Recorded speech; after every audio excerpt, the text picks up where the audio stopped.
ಮಿಥಿಲೆಯಲ್ಲಿ ನಾವು ಹೇಗೆ ಹೊರಟು ಬಂದ್ವಿ, ಅಯೋಧ್ಯೆನಲ್ಲಿ ನಾವು ಹೇಗೆ ಹೊಂದ್ಕೊಂಡ್ವಿ ಅನ್ನೋದನ್ನ ಮೀನಾಕ್ಷಿ ಇಲ್ಲಿ ಡೀಟೇಲ್ ಆಗಿ ಕೊಡ್ತಾ ಇದ್ದಾಳೆ. ಅಯೋಧ್ಯೆನಲ್ಲಿ ಸೀತಾ ಹೇಗೆ ಹೊಂದ್ಕೊಂಡ್ಲು, ಮತ್ತೆ ಆ ರಾಮ, ಸೀತಾ ಮತ್ತೆ ಲಕ್ಷ್ಮಣ ಮತ್ತೆ ಊರ್ಮಿಳೆಯ ಜೊತೆ 4 ಜನ ಸೇವಕಿಯರು ಹೊರಟಿದ್ದಾರೆ. ಮಿಥಿಲೆಯಿಂದ ಅಯೋಧ್ಯೆಗೆ ಹೊರಟಿದ್ದಾರೆ. ಅದರ ಬಗ್ಗೆ ಆ ವೈಭವವನ್ನ, ರಾಜಭೋಗ ಅನುಭವಿಸ್ತಾ ಇದ್ದಂತಹ ಆ ರಾಜ್ಯದ ಬಗ್ಗೆ ಸ್ವಲ್ಪ ಹೇಳ್ತಾ ಇದ್ದಾಳೆ ಮೀನಾಕ್ಷಿ. ಮಿಥಿಲೆಗಿಂತ ಅಯೋಧ್ಯೆ ಜೀವನವು ತುಂಬಾ ಭಿನ್ನವಾಗಿರುತ್ತೆ, ಮತ್ತೆ ಹೊಂದ್ಕೊಳ್ಳೋದಕ್ಕೆ ಸಮಯ ಬೇಕಾಗತ್ತೆ ಅಂತ ಮಾತೆ ನಮ್ಮನ್ನ ಎಚ್ಚರಿಸಿದ್ಲು. ಅಲ್ಲಿ ಪ್ರತಿಯೊಂದು ಔಪಚಾರಿಕವಾಗಿರುತ್ತೆ ಎಂದಿದ್ಲು. ಅವರ ಪದ್ಧತಿ ನಿಬಂಧನೆಗಳನ್ನ ನಾವು ಅನುಸರಿಸ್ಬೇಕಾಗತ್ತೆ. ನೀವು ಮಿಥಿಲೆನಲ್ಲಿ ತಿರುಗಾಡ್ತಾ ಇದ್ದ ಮುಕ್ತವಾಗಿ ನೀವು ಓಡಾಡ್ತಾ ಇದ್ದಂಗೆ ಅಲ್ಲಿ ಇರೋಕ್ ಆಗೋದಿಲ್ಲ. ಮೊದಲಿಗೆ ನಾವು ಅವ್ರನ್ನ ನೋಡಿ ವಿದೇಶಿಯರ ತರ ಇರ್ತೀವಿ ಅಲ್ಲಿ, ಅಂದ್ರೆ ಫಾರಿನರ್ಸ್ ತರ. ಆದ್ರೆ ನಾವು ಕಾಲಾನಂತರದಲ್ಲಿ ಅದು ಬದಲಾಗತ್ತೆ. ನಿಮ್ಮಲ್ಲಿ ಪ್ರತಿಯೊಬ್ರು ಮಿಥಿಲೆಯ ಭಾವನೆಯನ್ನ ನಿಮ್ಮ ಹೃದಯದಲ್ಲಿ ಜೀವಂತವಾಗಿ ಇಟ್ಕೊಳ್ಳಿ. ನಾವು ಇಲ್ಲಿ ಹೊಂದಿದ ಸ್ವಾತಂತ್ರ್ಯವನ್ನ ನಾವು ಮರಿಬಾರ್ದು. ಆದ್ರೆ ನಾವು ಅಲ್ಲಿ ಒಂದು ದಿನ ಸ್ವಲ್ಪ ಮಟ್ಟಿಗಾದ್ರೂ ನಾವು ಅಯೋಧ್ಯೆಯ ಜನರನ್ನ ಬದಲು ಮಾಡಬಹುದು. ಅದು ನನ್ನ ನಿರೀಕ್ಷೆಯಾಗಿದೆ ಅಂತ ಸೀತಾಮಾತೆ ಹೇಳಿದ್ಲು. ಈ ಎಚ್ಚರಿಕೆ ಮಾತನ್ನ ಸೀತಾ ಹೇಳಿದ ಹೊರತಾಗಿಯೂ ಅಯೋಧ್ಯೆನಲ್ಲಿ ನಮ್ಗೆ ಕಲ್ಪನೆಗೂ ಮೀರಿದ ಸ್ವಾಗತ ದೊರೀತು. ನಗರವು ಮಿಥಿಲೆಗಿಂತ ತುಂಬಾ ದೊಡ್ಡದು ಮತ್ತೆ ಭವ್ಯವಾಗಿತ್ತು. ಅದರ ಸಂಪತ್ತು ಎಲ್ಲೆಡೆ ಪ್ರದರ್ಶನಗೊಂಡಿತ್ತು. ಅದು ವಿಸ್ತರಿಸುತ್ತಿರುವ ಆ ಸಮೃದ್ಧ ಸಾಮ್ರಾಜ್ಯ ರಾಜಧಾನಿ ಅಂತಿತ್ತು. ಕಾವಲುಗಾರರು ಮತ್ತು ಸೈನಿಕರು ಸೈನ್ಯದ ಶಕ್ತಿ ಪುರಾವೆಯಾಗಿ ನಮ್ಮ ಮಾರ್ಗದಲ್ಲಿ ಸಾಲಾಗಿ ಮುನ್ನಡಿತಾ ಹೋಗ್ತಾ ಇದ್ರು. ಅದು ನನಗೆ ದಿಗಿಲು ಬಡಿಸುವಂತಿತ್ತು. ಅರಮನೆಯ ದಾರಿಯುದ್ದಕ್ಕೂ ವಿಸ್ತೃತವಾದ ಉತ್ಸವದೊಂದಿಗೆ ನಮ್ಮನ್ನ ಅರಮನೆಗೆ ಕರ್ಕೊಂಡೋದ್ರು. ನಾವು ಬಂದಾಗ ಅದರ ಗಾತ್ರ ಕಂಡು ನಾವು ಆಶ್ಚರ್ಯಚಕಿತರಾದ್ವಿ. ಅಷ್ಟೊಂದು ದೊಡ್ಡದಾಗಿತ್ತು, ವಿಶಾಲವಾಗಿತ್ತು, ಮತ್ತೆ ಸೈನ್ಯ ಕೂಡ ಅಷ್ಟೇ ದೊಡ್ಡದಾಗಿತ್ತು ಅಂತ ಹೇಳ್ತಾ ಇದ್ದಾಳೆ. ನಾನು ಮಿಥಿಲೆಯಲ್ಲಿರುವ ಅರಮನೆ ಭವ್ಯವಾಗಿದೆ ಅಂತ ಭಾವಿಸಿದ್ದೆ, ಆದರೆ ಇದು ಅಯೋಧ್ಯೆಯಂತೆ ಇರ್ಲಿಲ್ಲ. ಅದು ಅಯೋಧ್ಯೆಯಂತಿರ್ಲಿಲ್ಲ. ಯಾವುದು ಮಿಥಿಲೆ ಅಯೋಧ್ಯೆಯಂತಿರ್ಲಿಲ್ಲ. ನಾವು ಇಲ್ಲಿ ಎಲ್ಲಾದ್ರೂ ದಾರಿ ತಪ್ಪಿದ್ರೆ ಅರಮನೆಯಲ್ಲಿ ಎಲ್ಲೋಗೋದು ಅಂತ ನಾನು ಆಶ್ಚರ್ಯ ಪಟ್ಕೊಂಡೆ. ಆದ್ರೆ ಇಲ್ಲಿ ನಮಗೆ ಅರಮನೆಯ ಹೊರಗಡೆ ಅಡ್ಡಾಡೋದಕ್ಕೂ ನಮ್ಗೆ ಸ್ವಾತಂತ್ರ್ಯ ಇರ್ಲಿಲ್ಲ. ಅರಮನೆಯ ಹಿಂಭಾಗದಲ್ಲಿ ನಮ್ಗೊಂದೊಂದು ಕೋಣೆಗಳನ್ನ ಕೊಟ್ಟಿದ್ರು. ನಮ್ಮ ಚಲನವಲನಗಳು ಕೇವಲ ಸೀತಾಮಾತೆಯ ನಿವಾಸದ ಸ್ಥಳದವರೆಗೆ ಮಾತ್ರ ಸೀಮಿತವಾಗಿತ್ತು. ನಮಗೆ ಕೇವಲ ಅವಳ ಸೇವೆ ಮಾಡುವುದು ಮತ್ತು ಕಾಳಜಿ ಮಾಡುವುದು ಮಾತ್ರ ಆಗಿತ್ತು. ಹೀಗೆ ಇದು ನಮಗೆ ಇದು ಉತ್ತಮವಾಗಿತ್ತು. ಅವ್ರು ಯಾರು ನಮ್ಗೆ ಗೊತ್ತಿರ್ಲಿಲ್ವಾದ್ರಿಂದ ನಾವು ಸೀತಾಮಾತೆಯನ್ನೇ ಸೇವೆ ಮಾಡ್ಕೊಂಡು ಹೋಗಿರೋದೇ ನಮ್ಗೆ ಉತ್ತಮ ಅನ್ನಿಸ್ತಿತ್ತು. ನಾವು ನಮ್ಗೇನು ಗೊತ್ತಿರ್ಲಿಲ್ಲ, ಸೀತಾಮಾತೆಯನ್ನ ಸೇವೆ ಮಾಡ್ಕೊಂಡೆ ನಾವು ಸಮಯ ಕಳೀತಾ ಇದ್ವಿ. ನಾವು ಮಾತೆಯ ಸಾಮಾನುಗಳನ್ನ, ಸರಂಜಾಮುಗಳನ್ನ ದೂರದಲ್ಲಿ ಇಡುತ್ತಿರುವಾಗ ಸೋಮ ನನ್ ಕಡೆ ತಿರುಗಿ ಹೇಳಿದ್ಲು, ನಾವು ಇತರರೊಂದಿಗೆ ಮಾತನಾಡುವಾಗ ನಾವು ಮಾತೆ ಅಂತ ಸಂಬೋಧನೆ ಮಾಡಬಾರ್ದು. ಅವರು ಮಾತೆ ಅಂತ ಕರಿತಾ ಇದ್ದಾರೆ ಅಂತ ಎಲ್ಲ ಅಗೌರವ ತೋರ್ತಾರೆ ನಮ್ ಬಗ್ಗೆ. ಅದಕ್ಕೆ ಮೀನಾಕ್ಷಿ ಹೇಳ್ತಾ ಇದ್ದಾಳೆ, ಮಾತೆಯನ್ನ ಮಾತೆ ಅಂತ ಸಂಬೋಗಿಸ್ಲಾರ್ದೆ ಮತ್ತೇನ್ ಕರಿಬೇಕಾಗತ್ತೆ ಮೀನಾಕ್ಷಿ ಅಂತ ಹೇಳ್ತಾ ಇದ್ದಾಳೆ. ಉಷಾ ಕೂಡ ಅದನ್ನೇ ಹೇಳ್ತಾ ಇದ್ದಾಳೆ, ಮಾತೆ ಅಂತಾನೆ ತಾನೇ ನಾವು ಕರಿಬೇಕಾಗಿದ್ದು, ಮತ್ತೇನ್ ಕರಿಯಕ್ಕಾಗತ್ತೆ. ಅದಕ್ಕೆ ಸೋಮ ಹೇಳ್ತಾ ಇದ್ದಾಳೆ, ನಾವು ಅವಳಿಗೆ ಏನೂ ಸಂಭೋಗಿಸೋದ್ ಬೇಡ. ಇಲ್ಲಿ ಸೇವಕರು, ಕುಟುಂಬ ಸದಸ್ಯರು ನೇರವಾಗಿ ಅವರ ಮಾತೆ ಏನು ಸಂಬೋಧನೆ ಮಾಡೋದಿಲ್ಲ ಎಂಬುದನ್ನ ನಾನು ಗಮನಿಸಿದ್ದೇನೆ. ಯಾರು ಅವ್ರ ಹೆಸರನ್ನಾಗ್ಲಿ ಅವರ ಎದುರುಗಡೆ ನಿಂತ್ಕೊಂಡು ಮಾತಾಡೋದಿಲ್ಲ. ಅವ್ರು ಏನ್ ಆರ್ಡರ್ ಮಾಡ್ತಾರೆ ಅದನ್ನ ಮಾತ್ರ ಕೇಳ್ತಾರೆ ಇಲ್ಲಿಯ ಸೈನಿಕರು ಮತ್ತೆ ಸೇವಕರು ಅಂತ ಹೇಳ್ತಾ ಇದ್ದಾಳೆ. ಯಾರು? ಸೋಮ. ಅದನ್ನ ನಾನು ಗಮನಿಸಿದ್ದೇನೆ. ಆದ್ರೆ ನಾವು ಅವಳನ್ನ ಏನಾದ್ರೂ ಹೇಳ್ಬೇಕು ಅಂದ್ರೆ ಸಂಬೋಧಿಸಲೇಬೇಕಾದಂತಹ ಸಮಯದಲ್ಲಿ ನಾವೇನ್ ಕರಿಬೇಕು ಅಂತ ಮೀನಾಕ್ಷಿ ಕೇಳಿದಾಗ, ರಾಣಿ ಅಂತ ಸಂಬೋಧಿಸೋಣ ಅಂತ ಇಲ್ಲಿ ಸೀತಾಮಾತೆ ಅವಳ ಸೇವಕಿಯಾಗಿರುವಂತ ಸೋಮ ಹೇಳ್ತಾ ಇದ್ದಾಳೆ. ಮತ್ತು ಅವಳೊಂದಿಗೆ ನಾವು ರಾಜ ಪರಿವಾರದಲ್ಲಿ ಏಕಾಂತದಲ್ಲಿರುವಾಗ ನಾನು ಕೇಳ್ದೆ, ಅಂದ್ರೆ ಅವರು ರಾಜ ಪರಿವಾರದವರು ಏಕಾಂತದಲ್ಲಿರುವಾಗ ಅವಳೊಂದಿಗೆ ಏಕಾಂತದಲ್ಲಿರುವಂತ ಸಮಯದಲ್ಲಿ ನಾವು ಮಿಥಿಲೆಯಲ್ಲಿದ್ದಂತೆ ಇರೋಣ. ಅಂದ್ರೆ ರಾಮನ ಜೊತೆ ಏಕಾಂತದಲ್ಲಿದ್ದಾಗ ನಾವು ಮಿಥಿಲೆ ಎಲ್ಲಿ ಎಷ್ಟು ಸ್ವತಂತ್ರವಾಗಿ ಇರ್ತಿದ್ವೋ ಅದೇ ರೀತಿ ನಾವು ಅಲ್ಲಿ ಮಾತೆ ಅಂತ ಕರೆಯೋಣ ಅಂತ ಹೇಳಿದ್ಲು. ಮತ್ತು ಅವಳು ಸ್ವಲ್ಪ ತಡೆದು, ನಾವಿಲ್ಲಿ ಗಮನಿಸಿರುವ ಇನ್ನೊಂದು ಸಂಗತಿ ಎಂದರೆ, ಇಲ್ಲಿಯ ಸೇವಕರು ಪರಿವಾರದ ಜೊತೆ ಇರುವಾಗ ನಮ್ಮ ದೃಷ್ಟಿಯನ್ನು ಕೆಳಗೆ ಮಾಡಿರ್ತಾರೆ. ಅವರಿಗೆ ಮಾತನಾಡೋದು ಅನುಮತಿ ನೀಡುವವರೆಗೆ ಅವರು ಮಾತನಾಡುವುದಿಲ್ಲ. ನಂತರ ಸೋಮ ತನ್ನ ಮುಖದ ಮೇಲೆ ನೋವಿನ ನೋಟದೊಂದಿಗೆ ಹೇಳಿದಳು, ಸೇವಕರನ್ನು ಹೆಸರುಗಳಿಂದ ಸಂಬೋಧಿಸಲಾಗದೆ ಕೇವಲ ಸೇವಕ ಅಂತ ಮಾತ್ರ ಸಂಬೋಧಿಸಲಾಗುತ್ತದೆ. ನೋಡಿ, ಇಲ್ಲಿ ಸೇವಕರು ತಲೆನ ರಾಜ ಪರಿವಾರದವರು, ಅವರ ರಾಜ, ರಾಣಿ ಮತ್ತೆ ಮಕ್ಕಳು ಇವರೆಲ್ಲ ಮಾತಾಡ್ತಾ ಇದ್ದಾಗ ಸೇವಕರು ತಲೆ ತಗ್ಗಿಸಿ ನಿಂತಿರ್ತಾರೆ ಅನ್ನೋದನ್ನ ಹೇಳ್ತಾ ಇದ್ದಾಳೆ. ಜೊತೆಗೆ ಇಲ್ಲಿ ಅವರು ಅನುಮತಿ ನೀಡೋವರ್ಗುನು ಕೂಡ ನಾವು ತಲೆ ಎತ್ತಿ ಮಾತನಾಡೋ ಹಾಗಿಲ್ಲ ಅನ್ನೋದನ್ನ ಇಲ್ಲಿ ಹೇಳ್ತಾ ಇದ್ದಾಳೆ. ಜೊತೆಗೆ ಇಲ್ಲಿ ಅಂದ್ರೆ ಅಯೋಧ್ಯೆಯಲ್ಲಿ ಹೇಳ್ತಾ ಇದ್ದಾಳೆ, ಸೇವಕರನ್ನ ಹೆಸರಿಂದ ಕರೆಯೋದಿಲ್ಲ, ಬದಲಾಗಿ ಸೇವಕ ಅಂತ ಕರೀತಾರಲ್ಲ ಅಂತ ಇಲ್ಲಿ ಸೋಮ ಬೇಜಾರ್ ಮಾಡ್ಕೋತಾ ಇದ್ದಾಳೆ. ಯಾಕಂದ್ರೆ ಅವರು ಚಿಕ್ಕದ್ರಿಂದ ಬೆಳೆದ್ ಬಂದಿರೋಂತ ಹೇಗಿತ್ತು ಅಲ್ಲಿ ಮಿಥಿಲೆನಲ್ಲಿ ಅಂತ ಅಂದ್ರೆ ಎಲ್ಲರನ್ನು ಹೆಸರಿಡಿದು ಪ್ರೀತಿಯಿಂದ ಕರೀತಾ ಇದ್ರು, ತನ್ನ ಮಕ್ಕಳು ಅನ್ನೋ ರೀತಿಯಾಗಿ ಎಲ್ಲರನ್ನು ಯಾವುದೇ ಸರ್ವ ಸ್ವತಂತ್ರರು. ಅಲ್ಲಿ ಜನಕ ಬಾಬಾ ಹತ್ರ ಕುತ್ಕೊಂಡ್ರು, ಅವ್ರು ಮಾತಾಡ್ತಿದ್ರು, ಇವ್ರು ತನ್ನ ಪಾಡಿಗೆ ಸ್ವತಂತ್ರವಾಗಿರ್ತಾ ಇದ್ದವರು, ಇವ್ರು ಇಲ್ಲಿ ಎಲ್ಲದಕ್ಕೂ ಹೊಂದ್ಕೋಬೇಕಾಗಿದೆ. ಹಾಗಾಗಿ ಹೇಳ್ತಾ ಇದ್ದಾಳೆ ಸೋಮ, ಸೇವಕರನ್ನ ಹೆಸರಿಂದ ಸಂಬೋಧಿಸದೆ ಕೇವಲ ಸೇವಕ ಅಂತ ಸಂಬೋಧಿಸ್ತಾರೆ ಅಂತ ಬೇಜಾರ್ ಮಾಡ್ಕೋತಾ ಇದ್ದಾಳೆ. ನಾವು ಪರಸ್ಪರ ನೋಡ್ಕೊಂಡ್ವು, ನಾವು ಅವರೊಂದಿಗೆ ಹೆಚ್ಚಾಗಿ ಇರೋದಿಲ್ವಲ್ಲ, ಆದ್ರಿಂದ ಇದೇನ್ ಸಮಸ್ಯೆ ಅನ್ಸೋದಿಲ್ಲ ಬಿಡು ಅಂತ ಹೇಳ್ಕೊಂಡ್ವಿ, ನಾವೇ ಹೇಳ್ಕೊಂಡ್ವಿ ಅಂದ್ರೆ ಇಲ್ಲಿ ಮೀನಾಕ್ಷಿ ಹೇಳ್ತಾ ಇದ್ದಾಳೆ, ಅದೇನ್ ಹೆಚ್ಚೇನ್ ಸಮಸ್ಯೆ ಅನ್ಸಲ್ಲ ಬಿಡು, ಯಾಕಂದ್ರೆ ನಾವ್ ಅವ್ರ ಜೊತೆ ಇರೋದೇ ಇಲ್ವಲ್ಲ ಅಂತ ಹೇಳ್ತಾ ಇದ್ದಾಳೆ. ಇಲ್ಲಿ ನಾವು ಮಾತಾಡಿದ್ದು ಮಿಥಿಲೆಯ ಘನತೆಗೆ ಕುಂದು ಬರದಂತೆ ಇರ್ಬೇಕು ಅನ್ನೋದನ್ನ ನಾವು ಖಚಿತಪಡಿಸ್ಕೋಬೇಕು. ಅಂದ್ರೆ ನಾವಿಲ್ಲಿ ಮಾತಾಡ್ತಾ ಇರೋದು ಗುಟ್ಟಾಗಿ ಮಾತಾಡ್ಕೋತಾ ಇರೋದನ್ನ ಮಿಥಿಲೆ ಘನತೆಗೆ ಯಾವತ್ತೂ ಕುಂದು ಬರಬಾರ್ದು ಅಂತ ಇಲ್ಲಿ ಇವರು 4 ಜನ ಸೇವಕಿಯರು ಮಾತಾಡ್ಕೋತಾ ಇದ್ದಾರೆ. ನಾವು ಜನಕ ಬಾಬಾ ಮತ್ತು ಸುನೈನ ಮಾತೆಯರನ್ನ ನಾವು ಇಲ್ಲಿ ಪ್ರತಿನಿಧಿಸ್ತೇವೆ, ಅದನ್ನ ನಾವು ಗಮನದಲ್ಲಿ ಇಟ್ಕೋಬೇಕು ಅಂತ ಹೇಳ್ತಾ ಇದ್ದಾರೆ. ಸೀತಾ ಮಾತೆಯ ದಿನದ ಸಮಯವು ಅನೇಕ ಕಾರ್ಯಕ್ರಮಗಳಲ್ಲಿ ಅಸ್ತವ್ಯಸ್ತವಾಗಿರ್ತಿದ್ವು. ಅಂದ್ರೆ ಸೀತಾಮಾತೆ ಅರಣ್ಯಕ್ಕೆ ಹೋಗ್ತಾ ಇದ್ಲು, ನದಿಯನ್ನ ಸ್ಪರ್ಶ ಮಾಡಿ ಪೂಜೆ ಮಾಡ್ತಾ ಇದ್ಲು, ಧ್ಯಾನ ಮಾಡ್ತಾ ಇದ್ಲು, ಬೆಳಗಿನ ಜಾವ ಬೇಗ ಹೇಳ್ತಾ ಇದ್ಲು, ಮಧ್ಯಾಹ್ನದ ಊಟ ಕರೆಕ್ಟ್ ಟೈಮಿಗೆ ಆಗ್ತಾ ಇತ್ತು, ರಾತ್ರಿಯ ಹೊತ್ತಿನ ಊಟವನ್ನು ಕೂಡ ಅವಳೊಂದಿಗೆ ನಾವು ಊಟ ಮಾಡ್ತಾ ಇದ್ವಿ. ಇದೆಲ್ಲಾನು ನೆನ್ಪು ಮಾಡ್ಕೋತಾ ಇದ್ದಾರೆ ಈ 4 ಜನ ಸೇವಕಿಯರು. ಈಗ ಎಲ್ಲ ಸೀತಾಮಾತೆಯಿಂದ ಎಲ್ಲ ಅಸ್ತವ್ಯಸ್ತವಾಗಿತ್ತು. ಈಗ ಬೆಳಗಿನ ಜಾವ, ಮಧ್ಯಾಹ್ನದ ಊಟದ ನಂತರ ಹಾಗೂ ರಾತ್ರಿಯ ಮತ್ತು ಬಹಳ ಹೊತ್ತಿನವರೆಗೆ ನಮ್ಗೆ ಅವಳೊಂದಿಗೆ ಮಾತನಾಡೋದಕ್ಕೆ ಸಮಯ ಸಿಗ್ತಾ ಇರ್ಲಿಲ್ಲ. ಒಂದೊಂದು ಸುಯೋಗ ಸಿಗ್ತಾ ಇತ್ತು ನನಗೆ. ಅಡುಗೆ ಮನೆಯ ಜವಾಬ್ದಾರಿಯಲ್ಲಿ ಬಹಳ ಸೇವಕಿಯರು ಇರ್ತಿದ್ರು. ಇಲ್ಲಿಯ ಭೋಜನ ತುಂಬಾ ಭವ್ಯವಾಗಿರ್ತಿತ್ತು, ಎಲ್ಲರಿಗೂ ಒಂದು ಒಳ್ಳೆ ಊಟ ಆಗ್ತಾ ಇದ್ರು. ಅಲ್ಲಿ ಅಡುಗೆ ಮಾಡುವಲ್ಲಿ, ಬಡಿಸುವಲ್ಲಿ ನಮ್ಗೆ ಯಾವುದೇ ಸೇವೆಯನ್ನ ಮಾಡೋ ಅಲ್ಲಿ ಅವಶ್ಯಕತೆ ಇರ್ಲಿಲ್ಲ. ತುಂಬಾ ಜನ ಅಲ್ಲಿ ಸೇವಕಿಯರಿದ್ರು.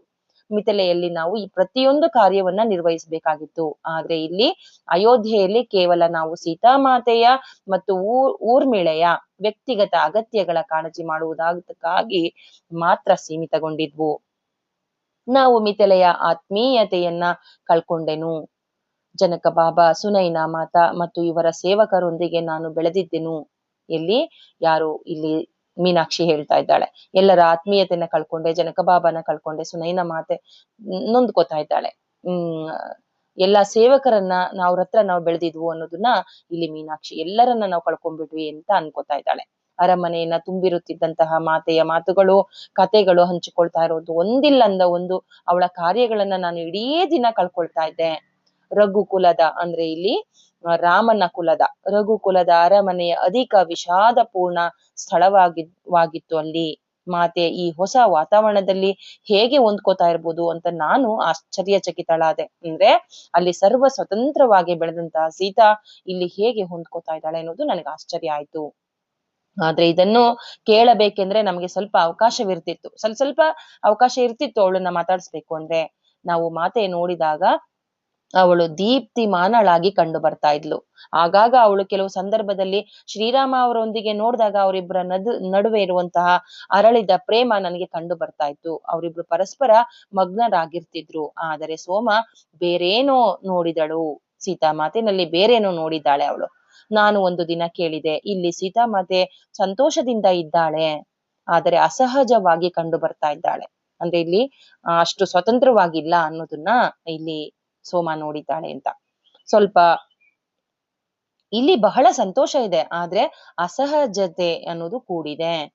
ಅರಮನೆಯಲ್ಲಿ ಅವಳು ಏಕತೆಗೆ ಕೊರತೆ ಇರುವುದನ್ನ ಗ್ರಹಿಸಿದ್ದಾಳೆ ಅನ್ನೋದನ್ನ ನಾನ್ ಹೇಳ್ಬಲ್ಲೆ ಅಂತ ಸೋಮ ಹೇಳ್ತಾ ಇದ್ದಾಳೆ. ಅಂದ್ರೆ ಇಲ್ಲಿ ಏಕತೆ ಅನ್ನೋದು ಇಲ್ಲ ಅವಳಿಗೆ, ಸ್ವತಂತ್ರತೆ ಅನ್ನೋದನ್ನ ಸಂತೋಷವಾಗಿದ್ದಾಳೆ, ಆದ್ರೆ ಅಸಹಜವಾಗಿ ಇಲ್ಲಿ ಕಂಡು ಬರ್ತಾ ಇದ್ದಾಳೆ ಮಾತೆ ಅಂತ. ಏಕತೆ ಕೊರತೆ, ನೀನು ಹೇಳುವುದರ ಅರ್ಥವೇನು? ಮಹಾರಾಜ ದಶರಥ ಮತ್ತು ಸೀತಾಮಾತೆ ನಡುವೆ ಉತ್ತಮ ಬಾಂಧವ್ಯ ಇದೆ, ಅಂದ್ರೆ ಮಾವ ಮತ್ತೆ ಸೀತಾಮಾತೆ ಒಳ್ಳೆ ಬಾಂಧವ್ಯದಿಂದಿದ್ದಾರೆ. ಅವಳ ಕುರಿತು ಮಹಾರಾಜರಿಗೂ ಕೂಡ ಮಮತೆ ಇರೋದನ್ನ ನಾನು ಕಂಡಿದ್ದೀನಿ, ಗೊತ್ತಿರುವ ಸಂಗತಿ, ಇಲ್ಲೆಲ್ಲರಿಗೂ ಗೊತ್ತಿದೆ ಅದು. ಸೀತಾಮಾತೆನ ಜನಕ ಅಲ್ಲ ಸಾರಿ ಇಲ್ಲಿ ರಾಮನ ಅಪ್ಪನಾದಂತಹ ದಶರಥ ಮಹಾರಾಜ ತುಂಬಾ ಪ್ರೀತಿಸ್ತಾರೆ. ಅದರಂತೆ 3 ರಾಣಿಯರು ಕೂಡ ಸೀತಾಮಾತೆಯನ್ನ ಮುದ್ದು ಮಾಡ್ತಾ ಇದ್ದಾರಲ್ವಾ, ಯಾವ ಏಕತೆಯ ಕೊರತೆ ಹೇಳ್ತಿರ್ಬೋದು ಅಂತ ಮೀನಾಕ್ಷಿ ಹೇಳ್ತಾ ಇದ್ದಾಳೆ. ಮೀನಾಕ್ಷಿ, ನಿನಗಿಲ್ಲಿ ಯಾವುದೋ ಒಂದು ರೀತಿಯ ಕೊರತೆಯ ಅನುಭವವಾಗುತ್ತಿಲ್ಲವೇ? ನನಗನ್ನಿಸುತ್ತದೆ ಜನಕ ಬಾಬಾ ಅವರು ಸ್ವಭಾವದಿಂದಲೇ ಮಿಥಿಲೆಯಲ್ಲಿ ಒಂದು ನಿಶ್ಚಿತ ಸಾಮರಸ್ಯ ಅನ್ನೋದಿತ್ತು. ಇಲ್ಲಿ ಮಹಾರಾಜರು 3 ರಾಣಿಯರಲ್ಲಿ ಹರಿದು ಹಂಚಿ ಹೋಗಿದ್ದಾರೆ. 3 ರಾಣಿಯರ ಗಾಢ ಸಂಬಂಧ ಹೊಂದಿದವರಂತೆ ತೋರಿಸ್ಕೊಳ್ತಾರೆ ಅಷ್ಟೇ. ಆದರೆ ನಾನು ಬೇರೆ ಏನೋ ಕಾಣ್ತಾ ಇದ್ದೇನೆ. ನಾನು ಗ್ರಹಿಸುತ್ತಿದ್ದೇನೆಂದರೆ ನಿಶ್ಚಿತವಾಗಿ ಸೀತಾಮಾತೆ ಕೂಡ ಗ್ರಹಿಸಿದ್ದಾಳೆ. ಇಲ್ಲಿರುವ ಯಾವುದೇ ಸಮಸ್ಯೆಗಳನ್ನು ಅವಳು ಸರಿಪಡಿಸುವಲ್ಲಿ, ಗುಣಪಡಿಸುವಲ್ಲಿ ಸಕ್ಷಮಳಾಗಲಿ ಅಂತ ನಾನು ಆಶಿಸ್ತೇನೆ. ನೋಡಿ, ದಶರಥ ಮಹಾರಾಜನ ನೋವನ್ನ ಸೀತಾಮಾತೆ ಜೊತೆಗೆ ಸೋಮ ಕೂಡ ಒಂದು ತರದಲ್ಲಿ ಅರ್ಥ ಮಾಡ್ಕೊತಾ ಇದ್ದಾರೆ. 3 ರಾಣಿಯರಲ್ಲಿ ಹರಿದು ಹಂಚಿ ಹೋಗಿದ್ದಾರೆ ಯಾರು? ದಶರಥ ಮಹಾರಾಜ ಅನ್ನೋದನ್ನ ಹೇಳ್ತಾ ಇದ್ದಾಳೆ. ನಾನು ವಿಚಾರ ಮಗ್ನಳಾದೆ, ಇದನ್ನ ಹೇಳಿದ ತಕ್ಷಣ ನಾನು ಅದೇ ಯೋಚನೆಗೆ ಹೋದೆ ಅಂತ ಮೀನಾಕ್ಷಿ ಹೇಳ್ತಾ ಇದ್ದಾಳೆ. ನಾನು ಸೇವಕಿಯರ ಪಕ್ಕದಲ್ಲಿರುವಂತ 3 ರಾಣಿಯರ ಸೇವಕಿಯರೆಲ್ಲ ಕಿವಿಯೂದುವ ಮಾತುಗಳನ್ನ ನಾನು ಕೇಳಿಸ್ಕೊಂಡಿದ್ದೇನೆ. ಆ ರಾಣಿಯಿಂದ ಈ ರಾಣಿಗೆ, ಈ ರಾಣಿಯಿಂದ ಆ ರಾಣಿಗೆ ಕಿವಿ ಚುಚ್ತಾ ಇದ್ದಾರೆ ಅವರು, ಯಾರೋ ಸೇವಕಿಯರು. ಆದರೆ ಮಾತೆಯು ಈ ರಾಜಭವನದ ರಾಜಕೀಯದಲ್ಲಿ ಬೀಳದಂತೆ ನಮ್ಮೆಲ್ಲರಿಗೆ ಎಚ್ಚರಿಕೆ ವಹಿಸಿದ್ಲು. ಅವ್ರ ಕಿವಿಯಿಂದ ಇವ್ರ ಕಿವಿಗೆ ಇದನ್ನ ತಗೊಂಡೋಗ ಅವ್ರಿಗೆ ಹೇಳೋದು, ಅವರಿಂದ ತಗೊಂಡ್ಬಂದು ಇವ್ರಿಗೆ ಹೇಳೋದು ಮಾಡ್ತಾ ಇರುವಂತ ಎಷ್ಟೋ ಜನ ಸೇವಕಿಯರನ್ನ ನೋಡಿ, ಅದ್ರಿಂದ ನೀವು ಆ ರಾಜಕೀಯದಲ್ಲಿ ನೀವ್ ಯಾವತ್ತೂ ತಲೆ ಹಾಕ್ಬೇಡಿ ಅಂತ ಸೀತಾಮಾತೆ ಹೇಳ್ಕೊಟ್ಟಿದ್ದಾಳೆ. ಹೀಗಾಗಿ ಇಂತಹ ಮಾತುಗಳಿಗೆಲ್ಲ ನಾವು ನಮ್ಮ ಕಿವಿಗಳನ್ನ ಮುಚ್ಕೊಂಡಿರ್ತಿದ್ವು. ಈ ರಾಜನೀತಿ ಮತ್ತು ಚಾಡಿ ಮಾತುಗಳಿಂದ ಅತೀತವಾಗಿರ್ಬೇಕು. ಇಷ್ಟಕ್ಕೂ ನಾವೆಲ್ಲ ಹೊರಗಿನಿಂದ ಬಂದವರು, ಮಿಥಿಲೆಯಲ್ಲಿ ಈ ರೀತಿಯ ವಿಭಜನೆಗಳು ಇರ್ಲಿಲ್ಲ ಅಂತ ಸೀತಾಮಾತೆ ಹೇಳಿದ್ಲು. ಸೋಮ ಮುಂದುವರಿಸ್ತಾ ಹೇಳ್ತಾ ಇದ್ದಾಳೆ, ವಿಷಯ ಏನೋ ಬೇರೆಯೇ ಇದೆ. ಅವಳು ಭೂಮಿಯನ್ನ ಸ್ಪರ್ಶಿಸಲು, ಪ್ರಾಣಿ ಮತ್ತು ಸಸ್ಯ ಜೀವನದೊಂದಿಗೆ ಇರಲು ಹಂಬಲಿಸುತ್ತಿದ್ದಾಳೆ. ನಾನು ಇಲ್ಲಿ ಬಂದಾಗಿನಿಂದ ಅವಳು ಅರಮನೆಯಿಂದ ಹೊರಗೆ ಬಂದಿಲ್ಲ. ಕೆಲವು ಯೋಜನೆಯೊಂದಿಗೆ ಅವಳು ನಮ್ಮನ್ನು ಬೇಗನೆ ಕರೆದೊಯ್ಯುತ್ತಾಳೆಂದು ನನಗನ್ನಿಸುತ್ತೆ. ನೋಡಿ, ಅವಳಿಗೆ ಇವಳು ಸ್ವಲ್ಪ ಬೇಜಾರಾಗಿರೋದಕ್ಕೆ ಸೀತಾಮಾತೆ ಒಂದು ಸಂತೋಷವಿಲ್ಲ, ರಾಮನ ಜೊತೆ ಇದ್ದಾಗ ಸಂತೋಷದಿಂದಲೇ ಇದ್ದಾಳೆ, ಆದ್ರೆ ಒಂದು ಅಸಹಜತೆಯಿಂದ ಕೂಡಿದ್ದಾಳೆ ಅಂತ ಏನ್ ಹೇಳ್ತಾ ಇದ್ದಾರೆ. ಅದಕ್ಕೆ ಕಾರಣ ಸೋಮ ಹೇಳ್ತಾ ಇದ್ದಾಳೆ, ವಿಷಯ ಇನ್ನಿಂದೇನೋ ಬೇರೆ ಇದೆ. ಭೂಮಿಯನ್ನ ಸ್ಪರ್ಶ ಮಾಡಿಲ್ಲ, ಪ್ರಾಣಿಗಳನ್ನ ನೋಡಿಲ್ಲ, ಸಸ್ಯಗಳನ್ನ ನೋಡಿಲ್ಲ, ಅದಕ್ಕೋಸ್ಕರ ಮಹಾರಾಣಿಯಾಗಿರುವಂತ ಸೀತಾಮಾತೆ ಹಂಬಲಿಸ್ತಾ ಇದ್ದಾಳೆ ಅಂತ ಸೋಮ ಹೇಳ್ತಾ ಇದ್ದಾಳೆ. ಸೋಮ, ನೀನ್ ಹೇಳ್ತಾ ಇರೋದು ನಿಜ. ಕೆಲವು ದಿನಗಳ ನಂತರ ನಾವೆಲ್ಲ ಮಾತೆಯ ಆಭರಣಗಳನ್ನ ಬಿಚ್ಚಲು ಸಹಾಯ ಮಾಡ್ತಾ ಇರುವಾಗ ಅವಳು ನಮ್ಮೆಡೆಗೆ ತಿರುಗಿ ಬೆಳಕು ಹರಿಯುವ ಮುನ್ನ ತನ್ನ ಪ್ರಸಾದನ ಕೋಣೆಗೆ ಬರುವಂತೆ ಮೆಲುದನಿಯಲ್ಲಿ ಹೇಳಿದ್ಲು.